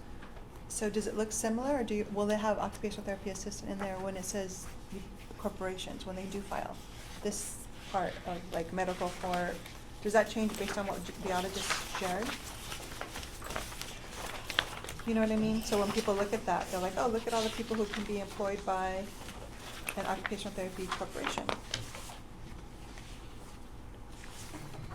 Will that change to, because nobody has them currently, right? As far as assistance. So it doesn't change, or does it? Do you know what I'm asking? No. I'm sorry, could you say it a little bit different? So I realize, so there's corporations listed, and then who can be employees, stakeholders, directors, et cetera. So will it have assistance in there or not? If it's Because, okay, occupational so therapy. now I understand, because like, okay. Yeah, there are assistants listed in Yes. here. Why would it not be listed? Because the Occupational Therapy Corporation, if you define it to include licensed occupational therapists and occupational therapy assistants in a definition, I think, wouldn't that cover that? That's what I'm checking. But Oh. by definition, we're just using the general definition, so I'm just hoping that that's included. Well, it also says that those lists are not inclusive, that you can use, that other people can be under those lists, but they're not all listed. So they kind of have this weird thing. It's a list, but it also is not a list, because it's a list that says There could be more. there could be more who aren't, we forgot to list, Okay. is basically what the law says. Well, can I ask this? Couldn't I just make a motion right now, and then we could work out the details once we choose an example? Or could we do that? I think we're At a trying- later date, or? No, right now. No, We're gonna I'm, make a motion now, yes, but you're talking about work out the details. Do you mean work out the details No, at a later date? Or during you mean make the discussion. motion now and then And go followed in- by the, Correct. Well, you'll see when I make the Yeah. motion. I thought you were asking, yeah, I mean, if you wanted to. And then I just want to ask a point of clarification, because we're on agenda item 11, and what's before us, I know that it was brought up in the sunset, but what's before us is adding it to the Occupational Therapy Act. Correct. Okay. I would like to make a motion that we add occupational therapy professional corporations to the Occupational Therapy Practice Act. Further, that we direct staff to use the example from the physical therapy corporations as the guide for creating our words, our language. Just physical therapy? Yeah. I only say that because No, Lynn had yes, said. second. You No. like, no, No. you like the psychiatric. It's, one. no, they pointed it out, it's very similar, and I like the delineation between the two, so yes. Physical therapy is perfectly fine. She threw a second in there. I by did the throw a way. second in there too, I did. So Denise made the motion, there is a second. Any board discussion before I open it up to the public? Do we need the word professional in there, or just say Occupational Therapy Corporation? Nobody else uses the word professional. Occupational therapy professional corporations. On a read back, did I say the word professional? You did. You did. Yes, you did. Okay. Just looking at the others as a model, Yeah, and then you just Occupational Therapy Corporation instead of. if you'd be willing to amend your No. motion. They told me I included it. I know, I wanted out. Oh. Because nobody else, look at the rest of the acts. Yeah, yeah, I None of agree. them has professional in there. Okay. So you want amend to take the word professional, okay, let me, can I, how do I do this? Do I either? Restate the motion. I'm gonna restate the motion. I make a motion that we add occupational therapy corporations to the Occupational Therapy Practice Act Second. And use the PT corporations as the basis for drafting language. for drafting language, yes. First by Denise, second by Lena. Any more I'm- discussion before? I speak in favor of that motion Okay, let me go to. before public comment happens. Thank you for that, Richard. Any public comment? No? Okay. All right. Well, so we have no public comment. Could we take a vote, please? Yes. Richard Bookwalter, Aye. Lena Doe, Aye. Denise Miller, Yes. Sharon Pavlovich. Yes. Catherine Marcus, aye. Motion carries. All right. Next, we're talking. Yes, agenda item number 12, discussing and possible action on including occupational therapists in the Labor Code section 2783 relating to contractor status. Oh, God. I Yeah. know. Oh. What are our thoughts here? I think I was confused because I know OTs who practice as a contractor, but then I read this and I'm like, so. This is very complicated, and as someone who has dealt with this in my line of business, this can be a very dynamic conversation. Because this Dynamics lawsuit decision makes it harder for companies to hire individuals as contractors Yes. with bordering on that whole issue of being employees. So if to do this, depending on what this is about, what we want to do with this, we have to hash it out very specifically to ensure that corporations or companies do not get in trouble hiring contractors because of the hourly wages or rates or working, and then also the ability to tell people what to do. So that's why I was breathing out, because this is a very complicated section and a very complicated issue. And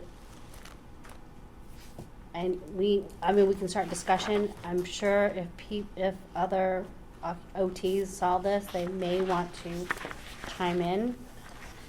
So that's my 2 cents right now.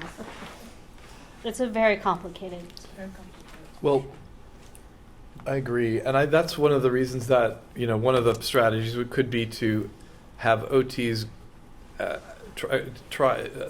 possibly, one option is possibly supporting having OTs added to the list of exempt people in section B on the second page. Because there are a whole bunch of exempt, this doesn't apply to the following occupations: that a physician and surgeon, dentist, podiatrist, psychologist, a veterinarian is one of the categories of health. It's a whole series of healthcare workers. So we could, if that's one approach, is to ask for an exemption. Whether you get it or not is another matter. Right. I think that's our best solution, is to get the exemption. Yes. Because if we don't do that, then every OT will have to start their own business in order to be hired. Yeah. Yep. And that's the only, that mean, it's either that way, get the exemption, or every OT out there has to start a business, and that opens a whole nother can of worms. And I have friends who have a home visit business. There's a huge shortage of services for going into home visits and doing home assessments and home modifications. There are so many pediatric businesses where they work, they have contracts with different places. I mean, if they have two contracts with different places, it's one thing, but if they have a contract with one place, then they become an employee of that place.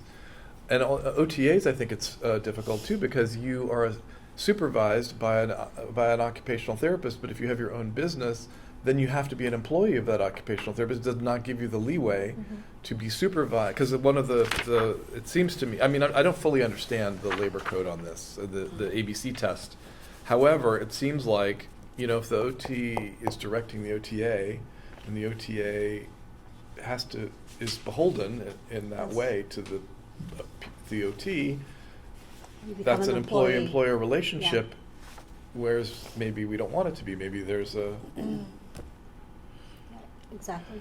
a degree of autonomy there that they should have. So my suggestion is that we should pursue trying to get an exemption, whatever that may look like. Where are you referencing? Which part of this document? Just specific, The the very The top second, part? second page Next page. of our, Right B. there, right there. Got it. And again, just point of clarification, this section doesn't exempt them from this entirely, right? The labor code section listed at the top, there's the Dynamex standard and there's the Borello standard. It's two different standards. It's my understanding the Dynamex one is a bit more restrictive, but if you go down to the bottom, you can see it's in bold, and it does talk about shall be governed by Borello, not the Dynamex. And so I just want to clarify, it's not really exempting them altogether. It's just it's exempting them from the Dynamex standard and allowing the Borello standard to be the test. And I don't know the difference of that. It's just my understanding that the Dynamex one is more restrictive, which is why having them be added to the list in 2783 sub B would have the standard of the lower standard would apply. Do we know what does The more flexible standard. Say more flexible. And Borello would apply if the board wanted to take a position of support or to have OTs included as part of those professions under 2783 to enjoy the same privilege of using Borello, you would be able to skip the ABC test, which was given to us through AB5, and which is very, like you guys thought, very strict. Like if this is it, then no, that you're a contractor, even though you want to be an employee. The Borello test gives more flexibility because it allows for a balancing test to take place. So there's a series of about 13 questions that the court will review. Do you guys want to hear them? Yeah. Okay. So questions 1 to 3, if you answer yes to them in that relationship, and by the way, the burden is on the employer to prove that this is the case. If you answer yes to questions 1 to 3, it's a strong indication or way in favor that the worker is an employee. If you answer no to questions 4 to 6, it would indicate that the worker is not in business for themselves and would likely be classified as an employee as well. But questions 7 through 13, the answers to questions 7 to 13 indicate that these are important factors that need to be considered and weighed when this is challenged, or when the status of a worker is challenged. So question number 1 is, do you instruct or supervise, this is the question posed to the employer, do you instruct or supervise the person while he or she is working? Now this is one of the questions from the ABC test, and if you answer it, you're almost going to classify as employee. Number 2, can the worker quit or be discharged or fired at any time? Number 3, is the work being performed part of your regular business? Question number 4. Does the worker have a separately established business? Number 5, is the worker free to make business decisions that affect his or her ability to profit from the work? Question 6, does the individual have a substantial investment in their job which would subject him or her to the financial risk of loss? Now, the last set from 7 through 13, these are factors that can be weighed. Number 7, do you have employees who do the same type of work? Number 8, do you furnish the tools, equipment, or supplies used to perform that work? Number 9, is the work considered unskilled or semi-skilled labor? Number 10, do you provide training for the worker? Number 11, is the worker paid a fixed salary, an hourly wage, or based on a piece rate basis? Question 12, did the worker previously perform the same or similar services for you as an employee? And 13, does the worker believe that he or she is an employee? So now, because you have 13 questions that need to be asked, and the particular circumstances with any worker-boss relationship can vary and have their own particular facts and circumstances, and the Barolo test just gives more flexibility for a reviewing court to actually weigh those facts and circumstances particular to that relationship, rather than the ABC test, which is very, very stringent. Oh, that's helpful. Thank you, John. I am with Lynn on this 100% because every business is so complicated and we cannot put everybody under one umbrella. Say no, you can only hire employees, W-2s. That's it. That's the end of the story. And it's hard. I mean, especially with this the OT profession, right? 'Cause OTAs need a supervisor. Right. So, in any way you look at it, they're going to be classified as an employee. So that's what's hard about this is. Except Except in that, on top of page 2 in that sub B, it also, about 5 lines down, it does say, or professional corporation as defined. So I if you feel- become a professional corporation, then yeah. Yeah. So that would cover the OTA corps, And is my think, point. not being familiar with the Barolo for these Dynamics or Barolo standards, that the Barolo would make sense I was thinking as you were asking the questions of an OT had his own business, and OTA had her own business, or and there was a contract between them to provide some services, and the Barolo standard would actually make sense in that the no's and the yeses would actually make sense for that arrangement, and to maintain that arrangement as separate. And provides more flexibility Right. Yeah. for that business to maybe have some employees in contract for Right. a bunch of different services, right? I mean, they could Right. have a mix even, which I think that's what happens now, and that was one of the comments in the It seemed like Sunset report was to basically catch up some of these sections to be more in alignment with what is current business practices and business models. Seems like a better fit. Yeah, because that's what it, and essentially, that's what we have to think about is that everyone will have to start their own business, right? They have to be, even if it's a business of one, to prevent the whole employee-employer relationship, right? And that's what our contractors do. Now we require every single one of them to have a business license, because that's how we fulfill the Dynamics thing. To keep it separate and make sure they're not considered an employee. Considered employees. And we don't know to what level the exemption would apply though, correct? For B, if we did submit for exemption, we just don't know, it's very gray? Is No, that what if I'm we reading? did that, if we did the B, then we would not, Right. it wouldn't be so gray. So that, over here it's talking about, it does not apply to the following occupations as defined below, which includes there. And says, instead, they shall be governed by Barolo, So it which is he was saying was okay. the more flexible more one in flexible terms one. of doing And- that test of Okay. employee versus Got it. contractor. So, to your point, because you brought this up, you agreed, I guess what I'm trying to understand is, would you be making a motion to support, or there's no motion at all and we don't do anything? What's the action? I would make a motion to.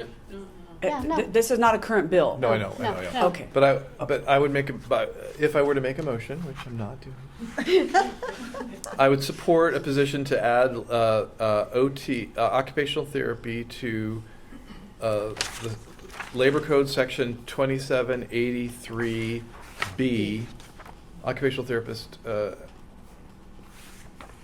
under that, Section B. And OTAs?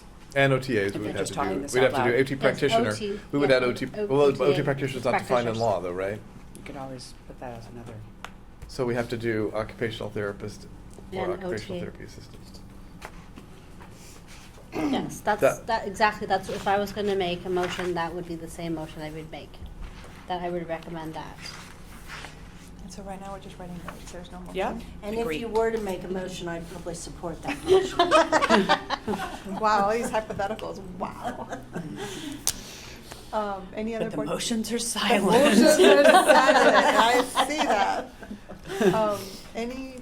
Any public comment on this? Is it hypothetical? It's hypothetical. It's a hypothetical We're in a comment. great world right now. I would be very much in support of this profession being exempted. Yes, for all the reasons already stated. Hypothetically. I'm Hypothetically. officially offering that comment. Oh, hers is official. I'm not sure where it's gonna be recorded, but do what you will. Thank you, Heather. No? Okay. Okay, so that, does that conclude our discussion? Yeah, is any action indicated at this time? Well, we This can is make the possible motion. There's a vote. There's no motion. We can, let's make the motion. Yes. I move So you may pick up that my the pen. board take a position to Draft legislation. draft legislation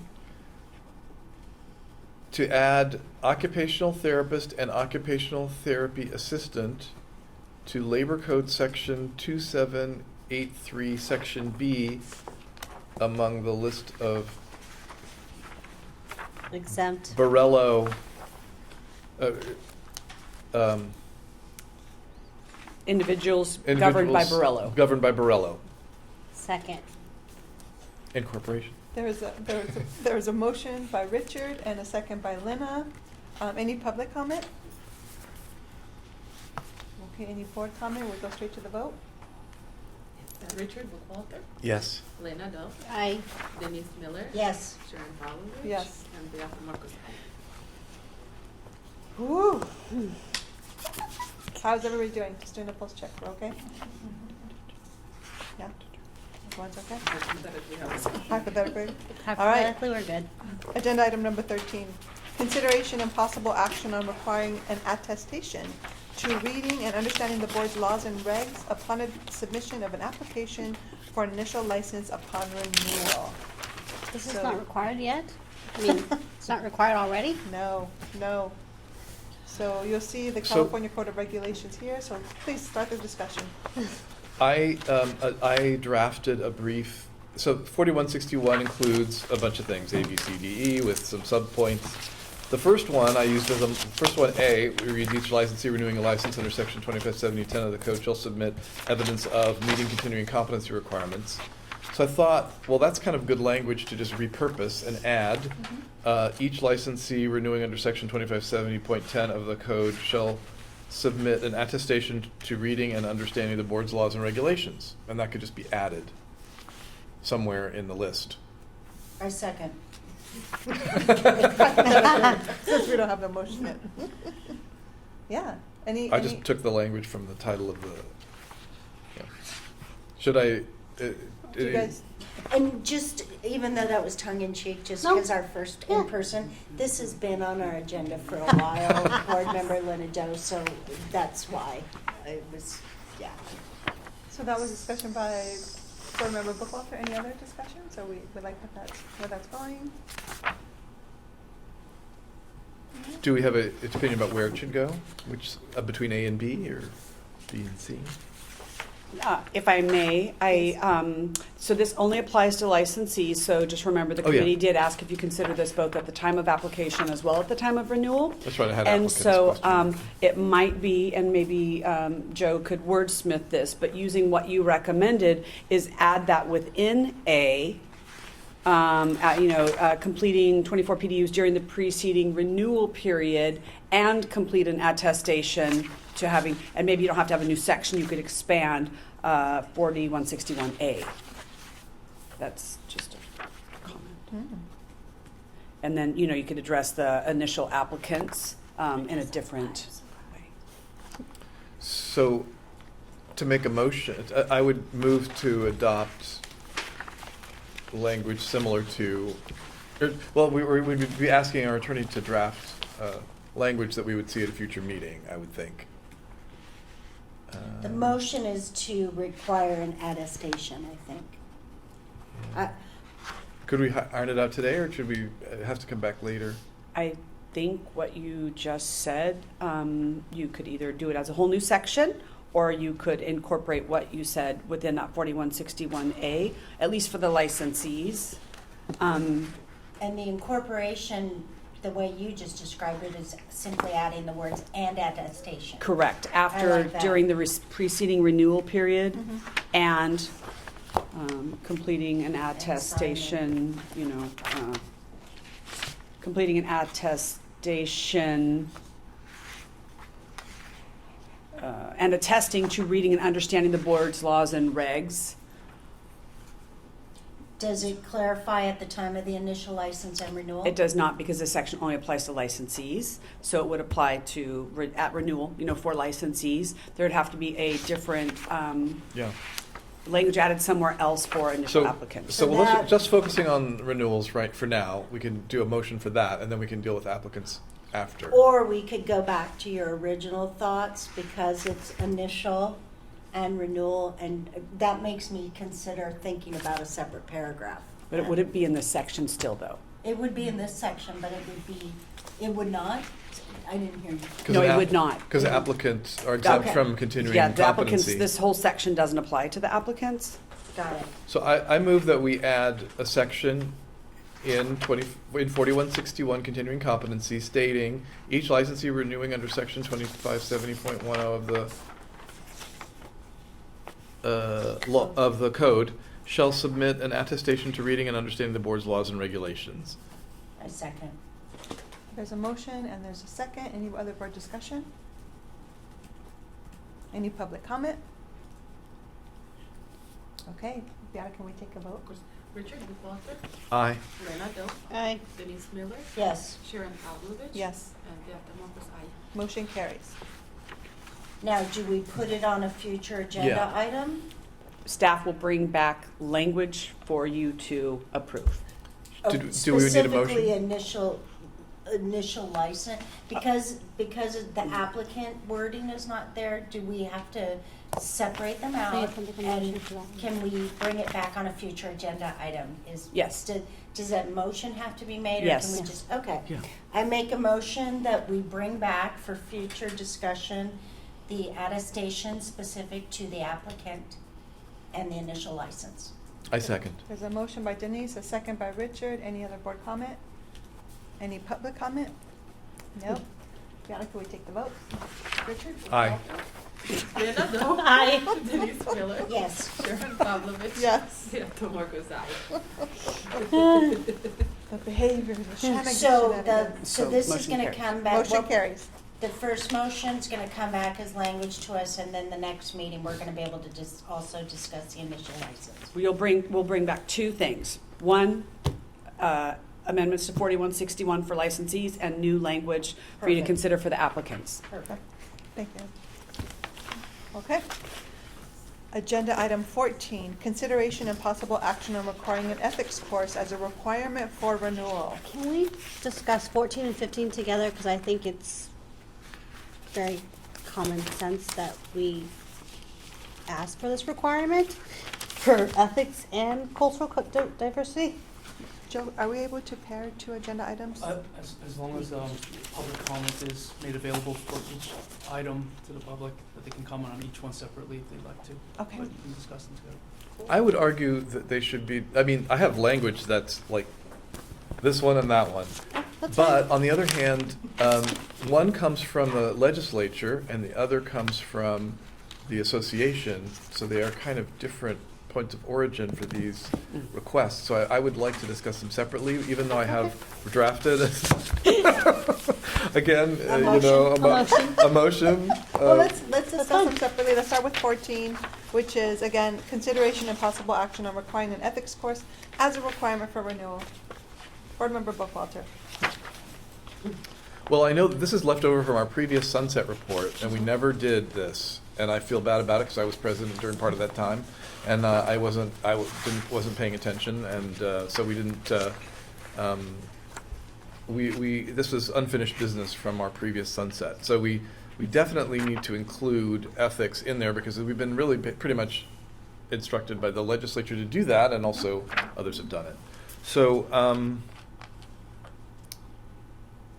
The question then becomes how many units, if we're going to specify a number of units, or are we going to specify a single course, or how are we going to do it, right? An ethics course, we could say, of unspecified length. We could specify a number of PDUs, which gets a little bit more prescriptive. Point of clarification, for the OT profession, is there a specific code of ethics for the profession? There is. So then we should specify that the ethics course that they take is specific to the ethical code of the profession. And then just have them redo it all the time. Because I think, speaking of other professions, people forget your ethical code, right? And I think and then people who are teaching it, just if you take that that we specify that's the ethical course that we want them to take, then it's like a refresher on the core competencies of your profession every time you're renewing, so it's a reminder. I don't know, that's my thoughts. Do we have a I was just code going to say of that's ethics? something. Yes, I did. So I wanted to clarify that. yes. So there is the ethical standards of practice with a bunch of do's and don'ts. That is in the board's regs, which is different than the AOT code of ethics that the licensees are referring to because they do use it. Years ago we did try to incorporate that by reference, and the kibosh was put on that because it's a dynamic document by an outside entity, and the rulemaking process takes a while, and so that's why there was an ethical standards of practice developed within the framework of the regs. So I think going back to Richard's earlier comments, it's without actually requiring a specific course, that perhaps, that you look at the number of units and, for example, some of the discipline orders, they say, 8 hours in law and ethics, or in, ethics for healthcare providers or something. There, you could put enough specificity in there that, you could direct people what to do. And that's the reason, because the 4161, and I'm sorry, it's in here twice because it's a couple of different things, but that's where taking a look at what the current framework is for licensees, what do you want to do for that code of ethics, and it would make sense that it would be added in here, and then you all just determine, well, what do you want it to look like, what do you want to say, how many, etc. But there's not really a specific course you could point to. Okay. The ethics course that we as board members take each year, is that 2 hours or 4 hours?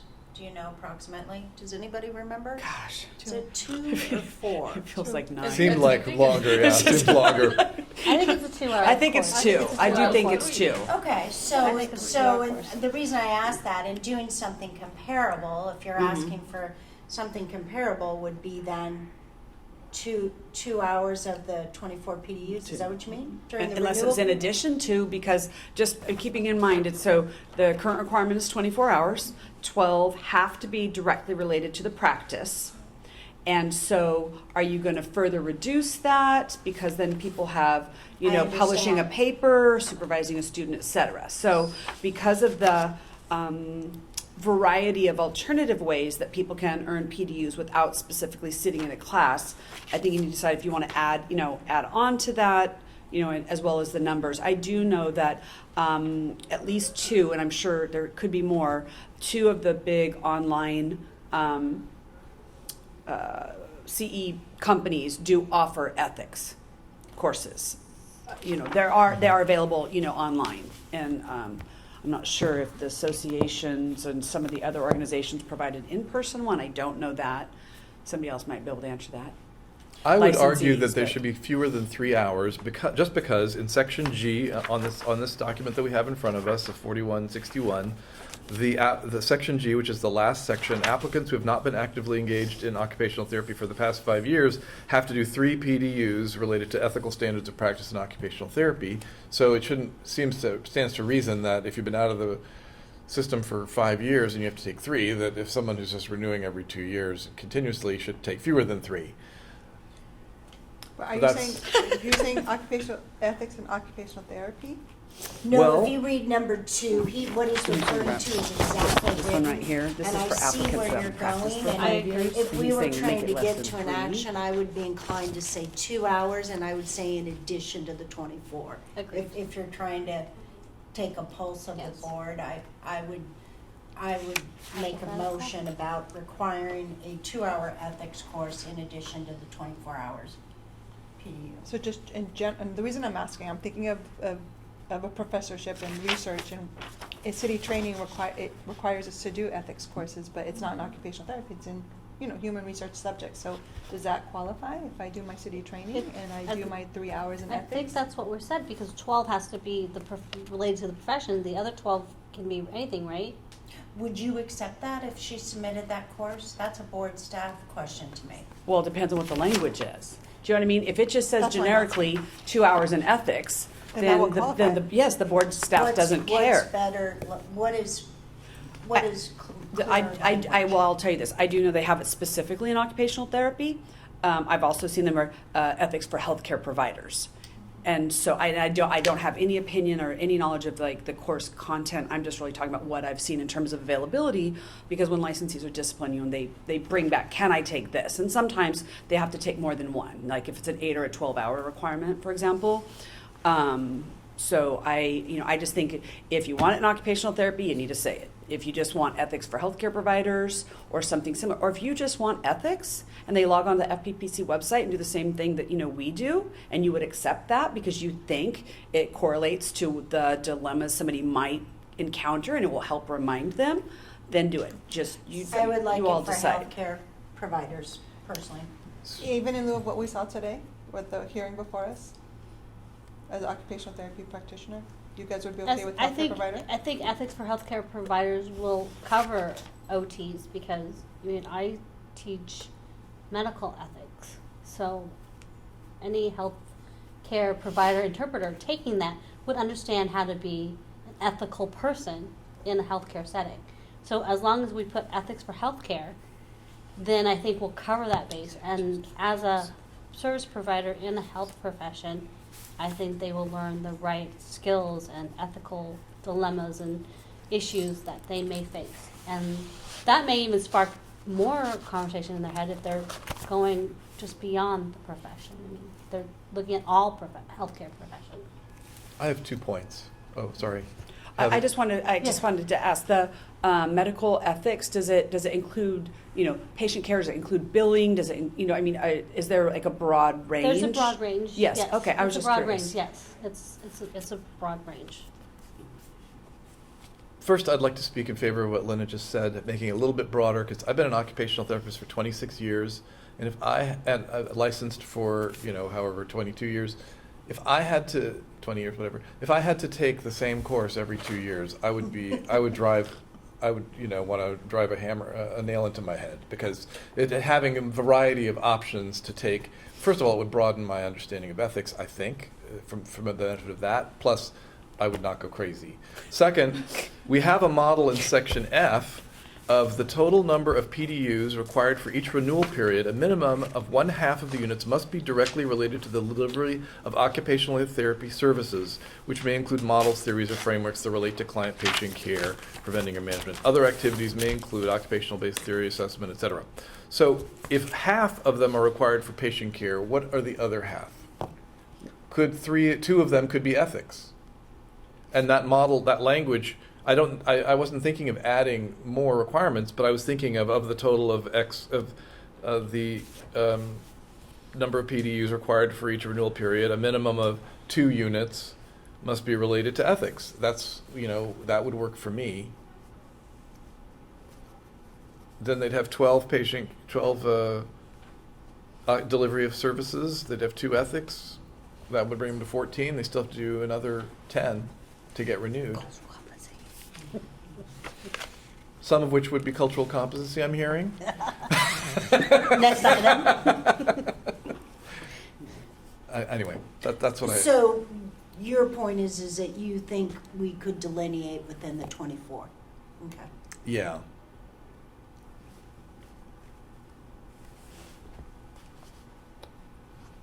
Is there a motion? Is there a Let's- hypothetical let motion? me, What do you think? I'm still. I don't want to push, vacillating. but Yeah, I know, I'm vacillating. What I do don't you know, think, I'm, include or, I'm just curious. no, I'm well, trying we to could go to see- the public. I do want to go to the public. I'm really interested in any comments you have regarding, Oh, where do I start? I know, ethics, Mm. please. How ethical are your students? All I know is that I think this is very important to at least include. I don't know about whether or not there should be additional units on top or inclusion within what's currently allotted. But currently studying for the NBCOT, I feel like I should have been the freshest about the code of ethics because I took it a couple years ago at Dominguez Hills, class on it, and I felt like I really needed that review, and it's something that I need to study for to make sure I remember. So requiring that review, I think, is very important. The examination though is particular to occupational therapy practitioners. That's why I'm just hesitant, because they have to pass board questions. Not healthcare practitioner Well, ethics, but you don't want OT to make board them take it questions. every time they renew, per se, because they don't have to take the license they don't want to take the test every time, right? Well, can I ask the public a question? So either of you, how many occupational therapy ethical courses are you aware of that are out there? Oh, you mean within the academic programs or in general? Beyond, after the academic programs, is it more than 10? Do you understand what that are specific to occupational therapy? Yeah, I don't know. I'm not aware of, I'm not gonna, That's the I don't problem. mean to present that I've really researched this either. Right. But I'm not aware of many, which is why Same we took here. our instructor from Dominguez, who's been teaching a 6-week course for over a decade, Mhm. and plunked her right into OTAC when I was the OTAC president, because I said, I don't think anyone's getting enough of this. Can you create an OTAC session? Which there's plenty of data about how that session's been received. Also, if you would like to access it, I'm sure OTAC would send it to you.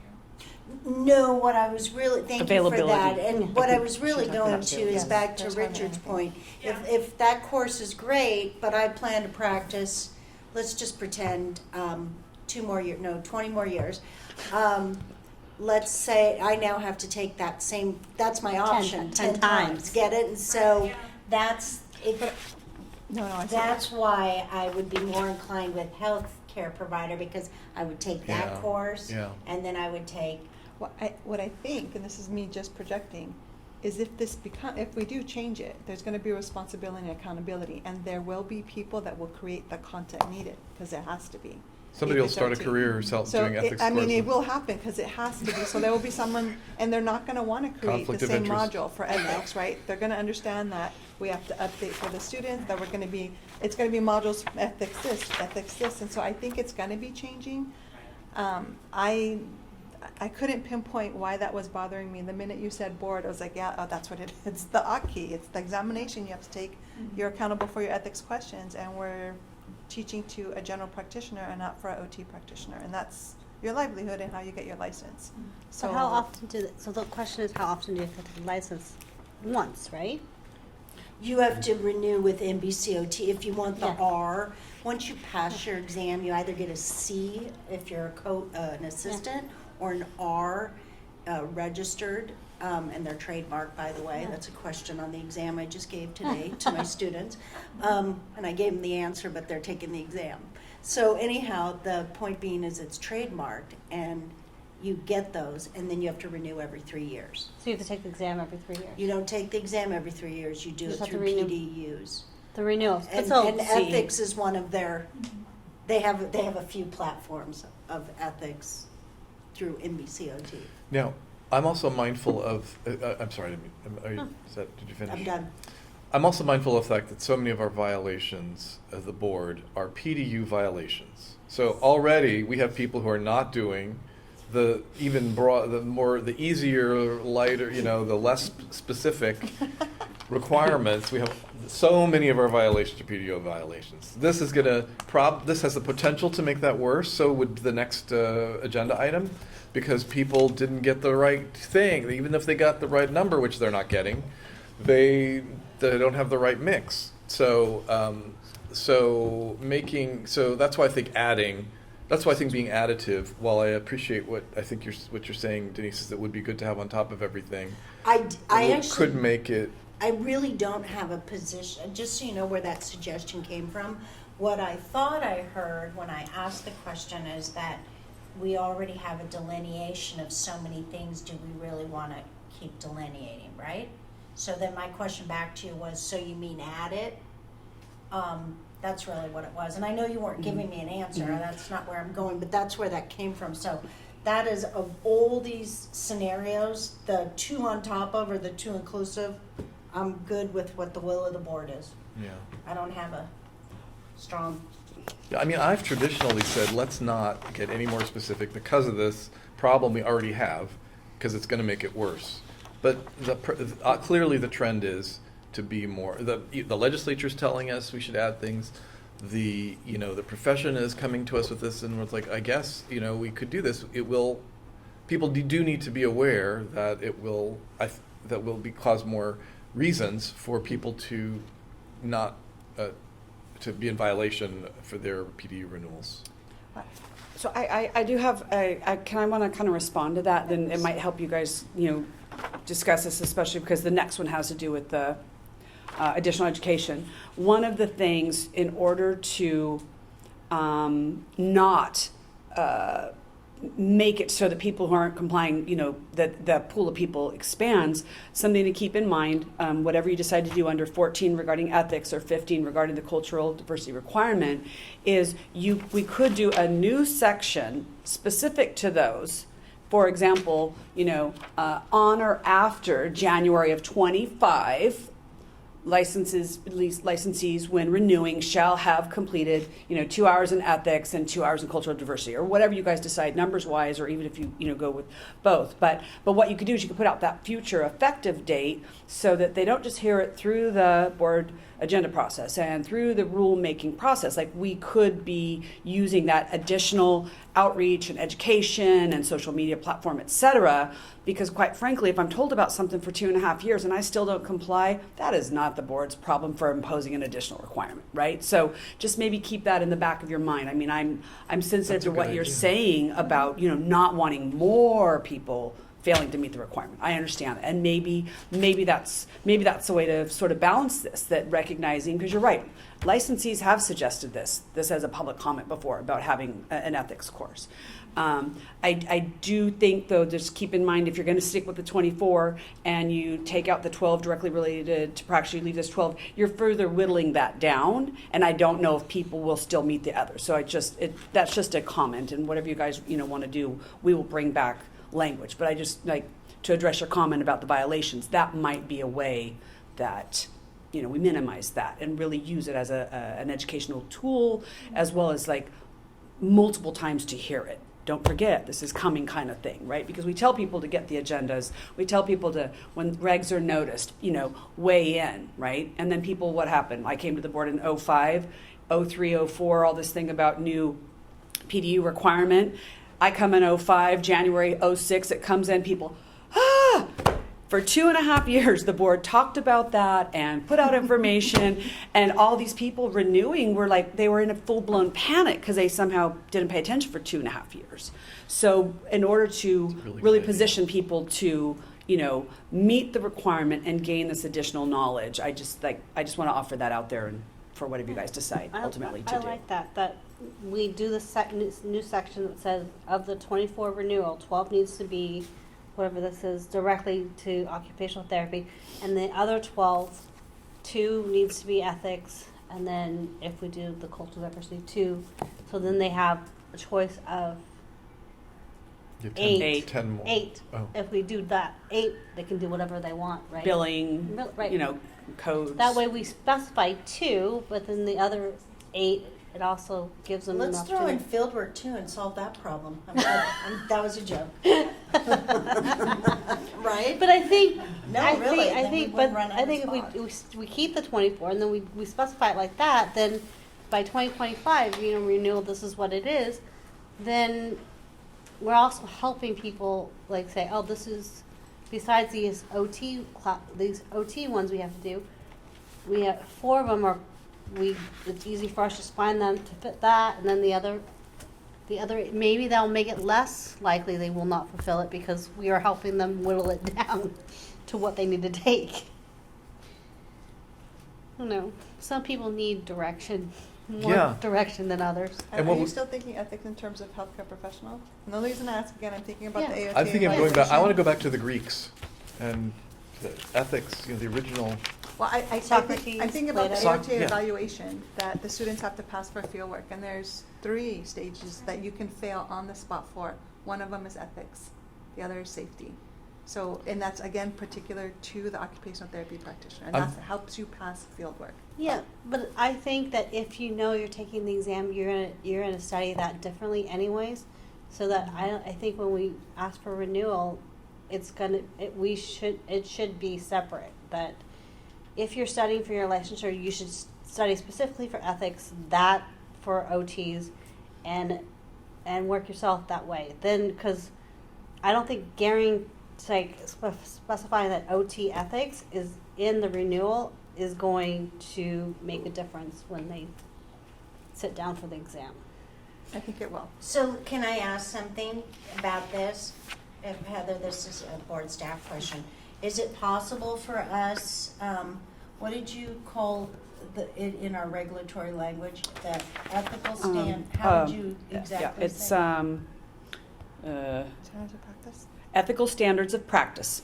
Okay, so could we, to each person's point, could we have them add tests to reading the ethical standards of whatever, I don't mean to make it so loosey-goosey, the ethical standards of practice, and then secondly, and take an additional ethics course?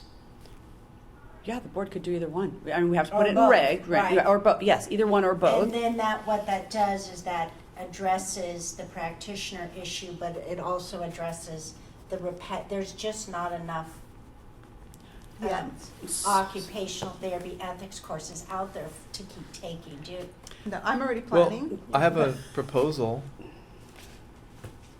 Of the total number of PDs required for each renewal period, a minimum of 2 units must be related to ethical standards of practice in occupational therapy. That which echoes this language here and this language here. So it repurposes. To your point, Denise, is it okay to ask the public for comment? Heather, did you have something that you wanted to share, or no, was that just? Well, did you have a specific question, or? Do you think what are the needs in terms of ethics, according to just your humble opinion, Well, I mean, what you see? The thing with ethics is that it's not, pharmacology, or it's so different than everything else, and it's so hard. And if what the evidence shows is that people have to do it regularly. This is probably why all of you do it regularly. You have to do it regularly, and you have to constantly, actually, not just to prevent putting a nail in your head or whatever you said about taking the same course over and over, not just to prevent that kind of action, but actually for true learning and processing, you have to be immersed constantly in different case scenarios. And so that's why it's usually 3 or more hours, right? If it's 2 hours, it'll work, and if it's, ideally annually it should be 2 hours, right? But if this That's renewal what I is every 2 years, then you gotta figure out, okay, if I'm gonna ask for 2 hours every 2 years, it's already whittled down. So I, as an individual license holder and as an educator, would not be in favor of it being a part of the existing units. I think the weight and importance of it should be highlighted by it being 2 units in addition to this 24. That's just my personal opinion, and Ellie can speak for herself as a graduate on Saturday. But I just wanted to also add that listening to the testimony of that individual this morning, that was such a classic example of what you would embed in an ethics course. Because you're talking about an OTA practitioner who, for her own decisions, made the choice to, evidently create some sort of fraudulent billing. that resulted in a conviction. I believe that's the summary of it, right? Likely, another therapist of some type, a PT or a nurse or whomever, could have very well been aware of what was going on. Mhm. But this is the trick with ethics, right? This is my friend and my colleague, and I know what they're doing is wrong, but which way do I go first? To them as a human, or to them, and I know they're struggling with their bills, and so do I just allow this to happen and hope they don't get caught? But the reality is, most of those people's licenses say you should turn them in, or you should No, say but something. she It's a wasn't law. licensed Actually- then. Yeah. She was not licensed. Actually, it was a then. different thing, because it was Okay, insurance, but it was a in that- different, it was in a outside the scenario- workplace. In a scenario I have not created. But yeah, but She that was could a be it. student, though, so some of her classmates had to know. Right. She did say I was a student. Okay, thank you for the correction. Yeah. But Thank you. let's But not your pretend- scenario this is- is now just Heather's scenario. No, but your Yeah. scenario makes sense. That happens a lot. And we talk about this in our 6-week class. Yeah. Like, you might be thinking of what you think is right by this person, but if you only do that because you're so worried about the repercussions or the backflow to you, you might pay a bigger price in the end. And in reality, both of you are held to standards because you're caring for these people receiving services.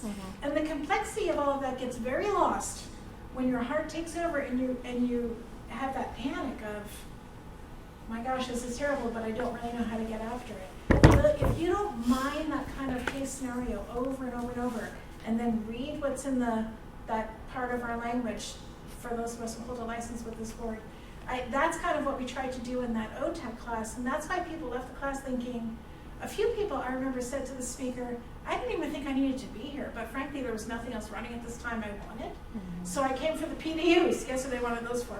So they're like, so I came for the PDUs. And so of course they got the biggest coffee they could find, and they thought they were going to drink coffee while they hung out. But they were put to work on these cases, and these cases made them think. And it's hard. Yeah. You know, so anyway, for all these reasons and more, I think I've always been in favor of this being added. I remember a while back when reading the rationale for physical therapy, adding it, I thought that was brilliant and needed. And I already said why I think it should be added to the form. Thank you, Heather. Thank you. Ellie, congratulations on Saturday, Yes, by the way. congrats. Did you want to say anything in addition? And no, go Okay, ahead. okay, thank So- you so much. Going to that point and to this morning, that's why I think the ethical course should be not specifically to OT, because the woman this morning wasn't specific to OT. That wasn't her ethical violation wasn't OT specific. It was ethical specific.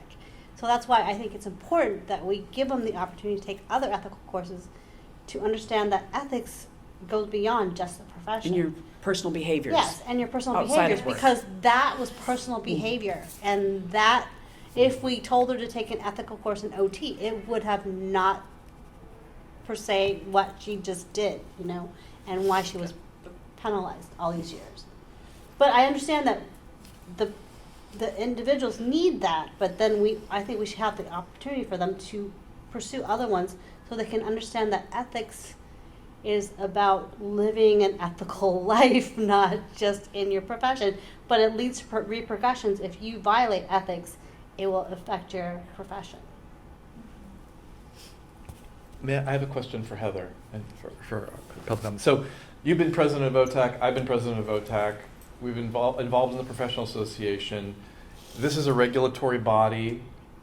Regulation, the amount of regulation in general is a question. There have been questions about how much regulation is appropriate regulation, what's over regulation, what's under regulation. I think I heard you say that you want to add courses to the continuing competency requirements. Did I hear you correctly? Yes, because as an educator, I know what the evidence says about how you learn ethics. And I would be happy to write up a statement on that for you in support of this. Okay. But How do you feel about an OT practitioner who has been president of the Professional Association, which is for all occupational therapists, yeah, and that its positions on regulation? I know you're not an OTAC president now. how do I feel from the perspective of having been a president? How do I feel about what? Adding more requirements for licensure and for renewal. You know, I have no problem with it, with a caveat. The caveat being that I think changes like this always require people to receive very clear rationales. That's why I just offered to help write up, what the evidence shows. I mean, that's why you see OTAC writing you a letter asking 65 questions about the fee increase. You know, I mean, if you can get ahead of a change like that with a very specific rationale, granted, I know the whole public was invited to this meeting, and Ellie and I are the only two people sitting here.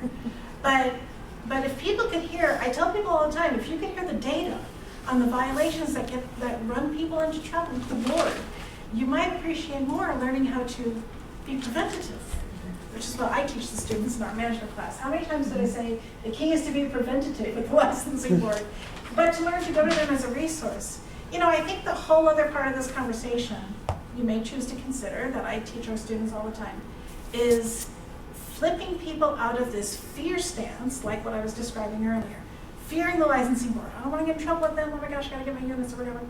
You know, it's the same with ethics. People should, I think that learning actually is not, how do I not violate ethics? Because the reality is humans are too flawed.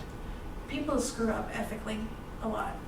But you have to learn how to recover and or seek help when you think you need it. Like, I don't know what to do in this situation, where do I turn? That's another thing I give my students, a whole list of options. Here's the resources. You go to your supervisor, or you go to this person, or you go to your licensing board, and you say, I would just like to run by you this scenario that I've come across. What do you advise? I know of people who do that with you guys, am I right? You know, so I think the knee-jerk reaction will probably be counter, but I don't think the message should be, we're adding units and here's what you gotta do. I think the message should be, we have all these challenges that license holders run into. We are very interested in providing a structure that results in prevention. And they're all related. Enforcement's up, that means guess what? The cost is gonna be passed down to you. So in the big picture, if you look at systems and you look at how they interplay, they're affected together, right? They're not in isolation. So, I mean, that's the argument I would make for, you wanna know why your fees are going up? We have more cases for enforcement to deal. You know why that is? Because people aren't complying with ethics. And that's what I mean. It's all related. Thank you, Sharon. Oh, you know, President Sharon, you said that so good. Thank you. I mean, it's all systems. So thank you for sharing that, you guys. Okay, where are we? I move that we add a section to 4161 stating of the total number of PDUs required for each renewal period, a minimum of 2 units must be related to ethics in healthcare. So, just, if we may, I know there's a motion on the floor. I just want to ask before someone seconds it and it becomes real. Do we just want to discuss as a board the inclusion or the addition before we go to a motion, so that we'll have? Sure. Because the motion has stayed. I guess what I do want you to know is, upon here, if there was ever a course, if there was ever a topic that we were going to add to the 24th, this would be it for me, for all the reasons as stated by Heather, our public member. And so for all those reasons, I would be inclined to go in that, to say 2. I think it's too hard to monitor 2 annually since the renewal's biannually, but, you know, or say 4 hours. You know, I'm not trying to, it could be 2 hours, 4 hours. I'm not as stuck on that, but I do like the in addition to, because I think it calls it out, and I think it calls out our seriousness about ethics. That's all I'm saying. And so, you know, I was going back and forth. Originally, when I presented it, I didn't have a strong feeling, but as I was listening through all the different scenarios that Heather was talking about, my opinion became more realized on that. So I just wonder if we could see where the rest of the board is before we go to motion, because I really don't want to vote no on the motion. Can I just respond to that? Yeah. I'm Joe Schmo. I became an occupational therapist in 1995. All of a sudden in 2000, I had to get a license. I didn't have to take any continuing competency. I practiced. My practice was fine. I was a good person. I treated lots of people great. All of a sudden, I had to get a license 5-6 years into my practice. Then I had to do 24 PDUs every year. And then the prices keep going up. And I've been, ever since 2000, it's been 22 years, I've been, or 23, 2003, or whenever I got my license, I've been practicing, I've gotten 24 PDUs, I've done everything right. I've never had a violation, I've been doing great. All of a sudden now, I have to do 2 more in ethics, like I did something wrong. These people in OTAC, these people in the board, they keep imposing these things on me externally. I think these boards are overregulation and should be abolished or consolidated.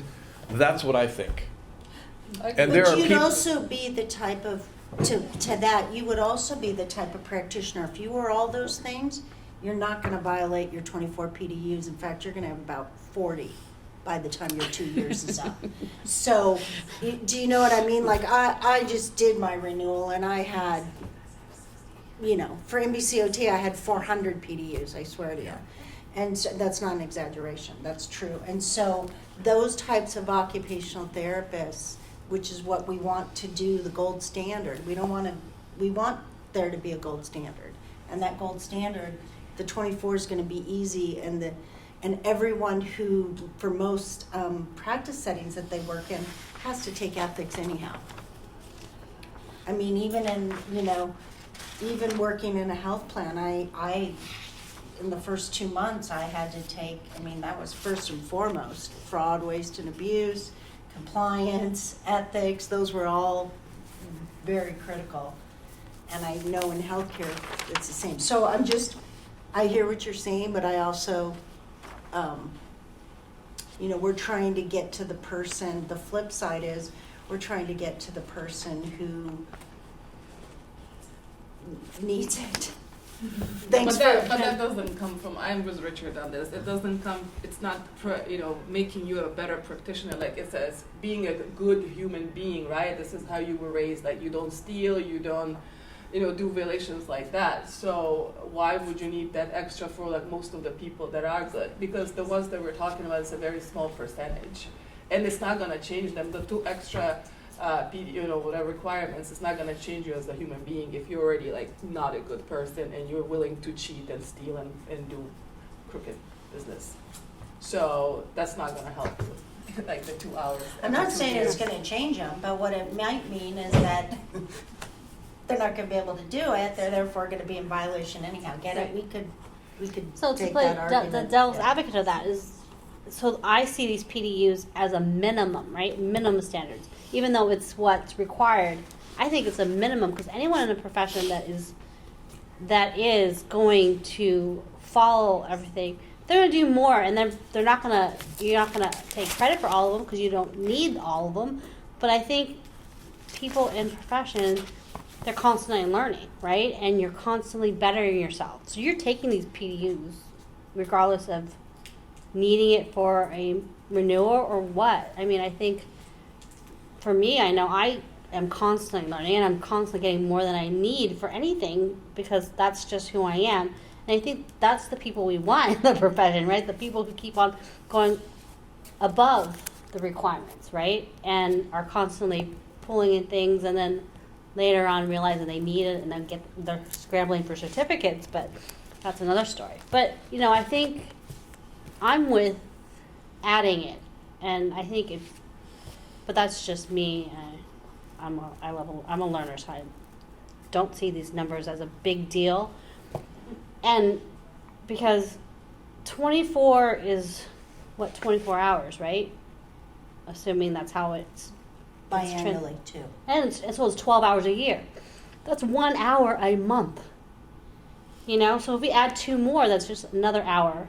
We're adding 2 each year. I don't see that as being overly ridiculous. Well, you can still learn. I mean, nobody stops Yeah, you from but- learning, but you still have to spend more money, right? Because what you To just get said, the that's PDUs, really it's- expensive if you do it online too. So if you don't have to do it because you're a good person and you're outstanding in everything what you do, like why to put extra even on you as a good person? Well, they're also To punish they're the also ones that- free. They're also free. Some, yes, yeah. Mostly we could take a pulse of just this board. Didn't everybody have to take an ethics course where they worked? For the board, this board I did. Well, and And also again, this it's board. like, doesn't make me a better person just because I'm like listening to the same presentation for several hours, you know? Like, I already know But I that's don't how think I would behave that's- anyways, you know? I don't think we should just make a decision just because it's cost prohibitive per se. I mean, it's, when you're in a profession, you know you're gonna pay fees, and that will go back to, when we go forward to the discussion about fees and stuff like that, and why, the logic behind what we were coming behind. But I think it's not an unrealistic expectation when you're in the profession that you're in, and that you want to keep your license, and that you want to continue to serve the public in a way that is on par with every other profession. Because to me, when you are not on par with other license boards and stuff like that, I feel that you get looked down upon. And that's just my opinion. And so, having a requirement for ethics and adding it to it is just showing that we as a profession, we as a licensing board, we as a board, overseeing this, we know that ethics is very important, and that we want everybody in this profession to take it as seriously as we think it should be taken. And, other boards have it, and so I just But think. do other boards have it additive or part of their amount? We have a helpful letter from Bryant Edwards here on the next section that says the PT board requires 2 hours. It doesn't say they're addition to their base. So I'm not sure that that's an accurate statement that they have added it above and beyond their base, rather than incorporating it like we're talking, because if that's the question. But I think we have some lines drawn here, and you're the only one we haven't heard from.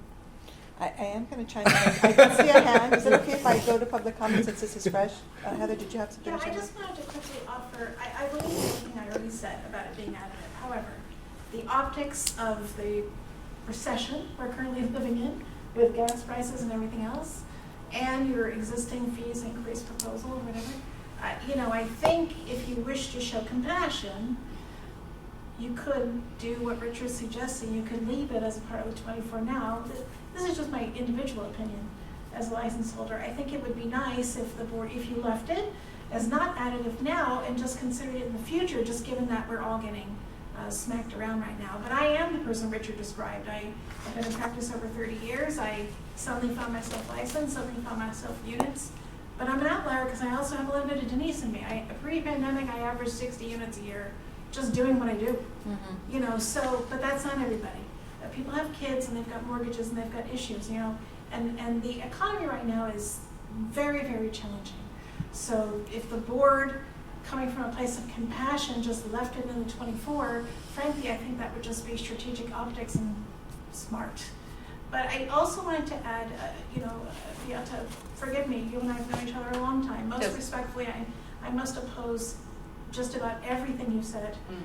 There is no evidence about what defines a good person and a not good person, and there is tons of evidence that constant driving over ethical concepts and case examples and real life cases does result in people developing at least a greater sensitivity towards self-reflection.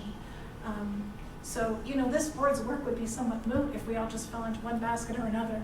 You're in the screw-up basket and I'm not. It's just not true in terms of the existing evidence. So again, I would just say if this board ever wishes to request of volunteers for a literature review or something like that in terms of what works in ethical education, of course I'd be glad to drum up some people because we've been running that course here so long. But anyway, the economy considerations. Yeah. Thank you, Heather. Ellie, anything? Okay. Richard, you asked for my opinion. I'm of the inclination to keep them with the 24. However, I can't support, I'm trying to struggle with just the ethics for healthcare provider.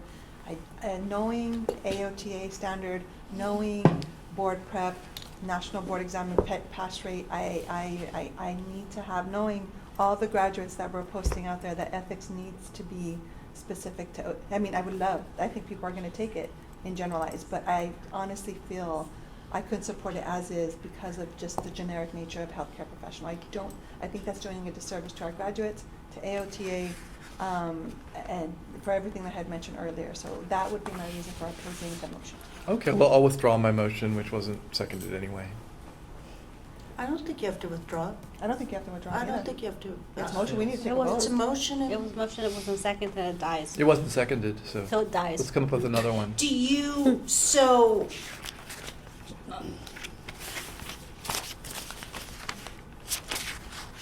So I'll just put this out there if we're trying to get, I'll just put A my motion? thoughts.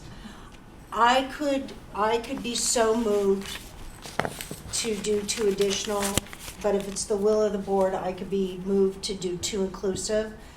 I do fall harder on it being healthcare for ethics versus just occupational therapy. I hear what you're saying, I understand it, it's all valid. It's very specific to academics and not everyday practice and what happens with practitioners. But again, so if your motion, I would have approved, or whatever you call it. I think it's still on the floor, right? 'Cause No, yes. no one Yes. seconded it. Well, not yet, because we But I went mean, to public well, comment. and I thought this was board discussion No. and public It's- comment. It was still, There it was was still more discussion. We have to second, I think, for it to. Yeah, there was no Yeah. second. So, Did you want to posit that? Oh, no, did you, I'm sorry, Lena, That's were you okay. going to say something? I was gonna say, to add on to that, that we are looking at saying that this wouldn't go into effect until 2025. Can we add to the caveat that if we wanted to do specifically OT ethics, to do that for now and then review it in 2 years and see how it's going, and then maybe the board at that time could change it to ethics for healthcare professionals.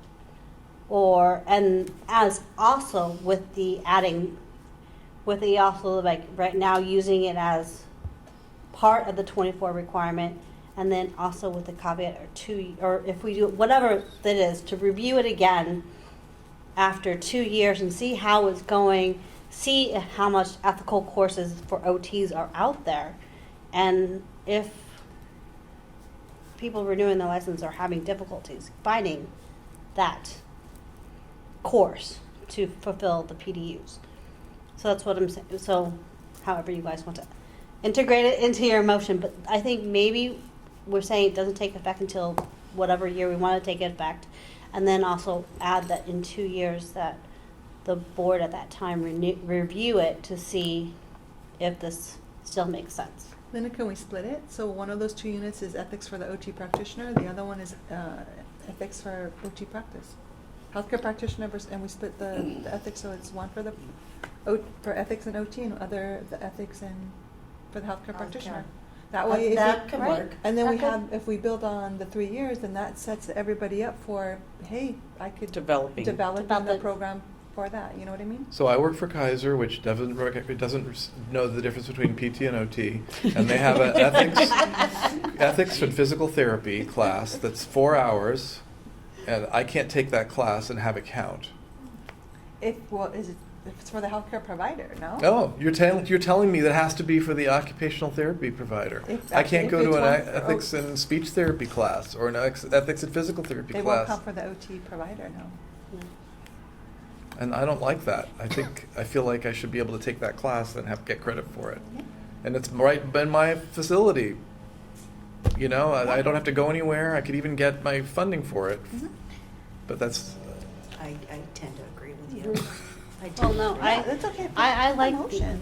I like the whole healthcare profession because there's so much encompass, and that if that was a course that was only available and there's no OT class, how am I gonna fulfill my PDUs if I don't take that course? And then I would have to go find something else out there. But yes, that's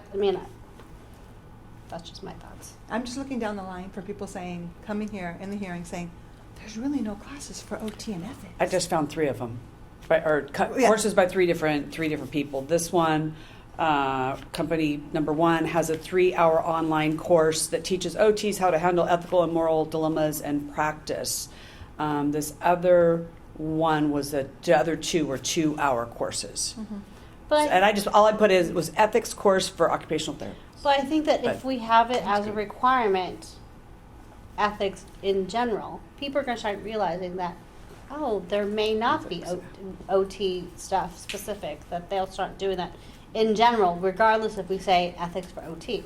I think if we have it out there and people who are paying attention will make courses for Yes. OT specific because they see that there's a requirement. And we can call it out on our website. We're forgetting we have a whole education and outreach to meet because what you're saying is quite valuable and critical, but then it comes down to, does it have to be in the regulatory language? What does that limit? So are there other ways to achieve what you're saying without it being, you see what I mean? And we have a whole education outreach on our website that we could suggest those courses, like, without it being in the language. Right, or we say ethic courses for healthcare professionals, and then if we put it on our website for education, like, we prefer that you pick an OT class, but if it's not available, you can take another one that's for healthcare professionals, in another field. I think in my head, I'm just trying to set the bar, the expectation very clear, what's expected for the profession.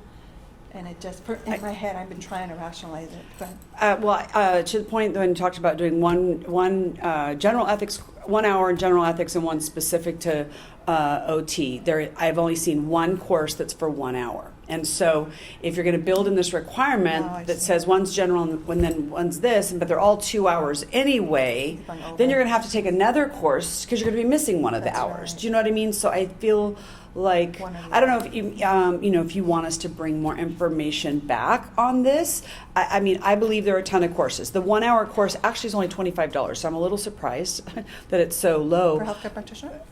Yes, ethics for occupational therapists, 1 hour's credited online CE course, $25.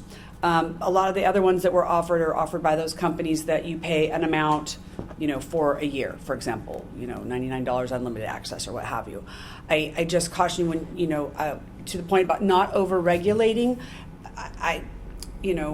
conversely, you don't want to establish a regulation that actually has a built-in requirement that they're taking extra anyways and to meet this split, one for OT and one just general speaking. Okay. I mean, because then again, if there's only a 2 hour course, then I've got to take a 2 hour course to meet a 1 hour requirement and I have to take a second course. So I just caution you, about splitting that. That's a great point. So unless you make a laundry list, Right. If you want to require an ethics course and shall include, general ethics, ethics for healthcare practitioners, and maybe give them some broad framework so they can pick and choose what they want to do, and to the point that you don't want to take the same one every 2 years, right? And then if it is more broad, then you give them a little bit more flexibility to take something they're actually interested in because they haven't taken it for a while since they have to do it every 2 years. So I just wanted to share those thoughts. Got it. Thank you, Heather. And I mean, there are enough courses out there because some of the people for discipline, law and ethics, some of it's 8 hours, some of it's 12 hours. I mean, there are a few that have 4, but many of them that have discipline with, ethical type, not patient care issues, but they have to do, 8 or 12, and they're able to find them. Now, I don't know how much Some it other is. states have it, I think. too. Pardon me? Some other states and like PT some has it. Some other states, and I saw AOTA's name, popped up, for example. So maybe they have a short one and maybe they have a long one. I don't know, but I can tell you there's at least 13 different websites all offering different ones. Most of them were 2, one of them was 3, and only one was 1. If you guys want to, have staff bring back, this and give us, specifically what would you need for us to provide you to help you decide. Like we're happy to do that. I just I don't want to you guys to think you're helping by splitting the topic of 2 into 2 different areas of 1 hour, and then you've sort of over-regulated unintentionally. So that's a great point. But this agenda item is also here because it was a recommendation. Yes, it is. Okay, so to the point of it being in the sunset, I'm ready to make a motion. Unless you would like to do it. What would you like? Do you want me to redo my motion? Or is it going to be in person? That you have to do this? You can do it either way. And also, do we have the word in there, minimum of 2 years? 2 That hours, 2 changes units? things too, because before people couldn't find anything. Yes. Then we don't. Minimum of 2 Right. units. Okay, And they great. found that out. Okay. Exactly. So now it's more available since it's online, but before it had to be in person, so That's that makes easier. a huge difference too. Yeah. I mean, I'm okay either way, I'm not the one who has to go and take it or. Right. I know, that's what I I'm said, worried. whatever you. No, you're the one who has to give people take the same one every 2 years. No, I know that, but it's for, you know, It's a different for one. the professional. We don't have part, flexibility. For OTs and OTAs, Yes, so okay. it's I'm like, for you maybe guys. that's you guys' For the So- profession. So if I were, I want to make I was thinking of making a motion again. The idea of starting January 1st, 2025, for example, Or later, I mean. or later, could be a separate, you could say, you know, we're going to add ethics, maybe we're going to add cultural diversity, we haven't discussed that yet. These two provisions would commence starting January, on or after January 2025, and then later on you could get rid of the, Right, well, it would be the flip, it'd be like, for licensees renewing, on or after January 1 of 2025 shall complete, and then later on you could take out the date. That's what we did with that's this 4161. At the very beginning, it said on or after January 1 of 2006, right? It said 12 hours, and then later it switched to 24, we went to the 2 hours. So that was at the beginning, so it was an easy edit. okay, but let me take a crack at it. I move to add a section to 4161 continuing competency, stating that for licensees renewing on or after January 1st, 2025, of the total number of PDUs required for each renewal period, a minimum of 2 units must be related to ethics in healthcare. We I have second. A motion by Richard, a second by Denise. Any board discussion further? Any public comment? Deanna, do you mind taking the vote? Sure. Richard Linklater, Aye. Lena Mills, Aye. Denise Miller, Yes. Sharon Pavlovich. No. We have the Marcus, aye. Motion carries. All right. Do we need a bio break? Yes. Yes, please. Okay, let's take That's a good idea. 10 minutes? 10 minutes? Yeah. bio break? Yes. Okay, 10 minutes. Let's take a bio.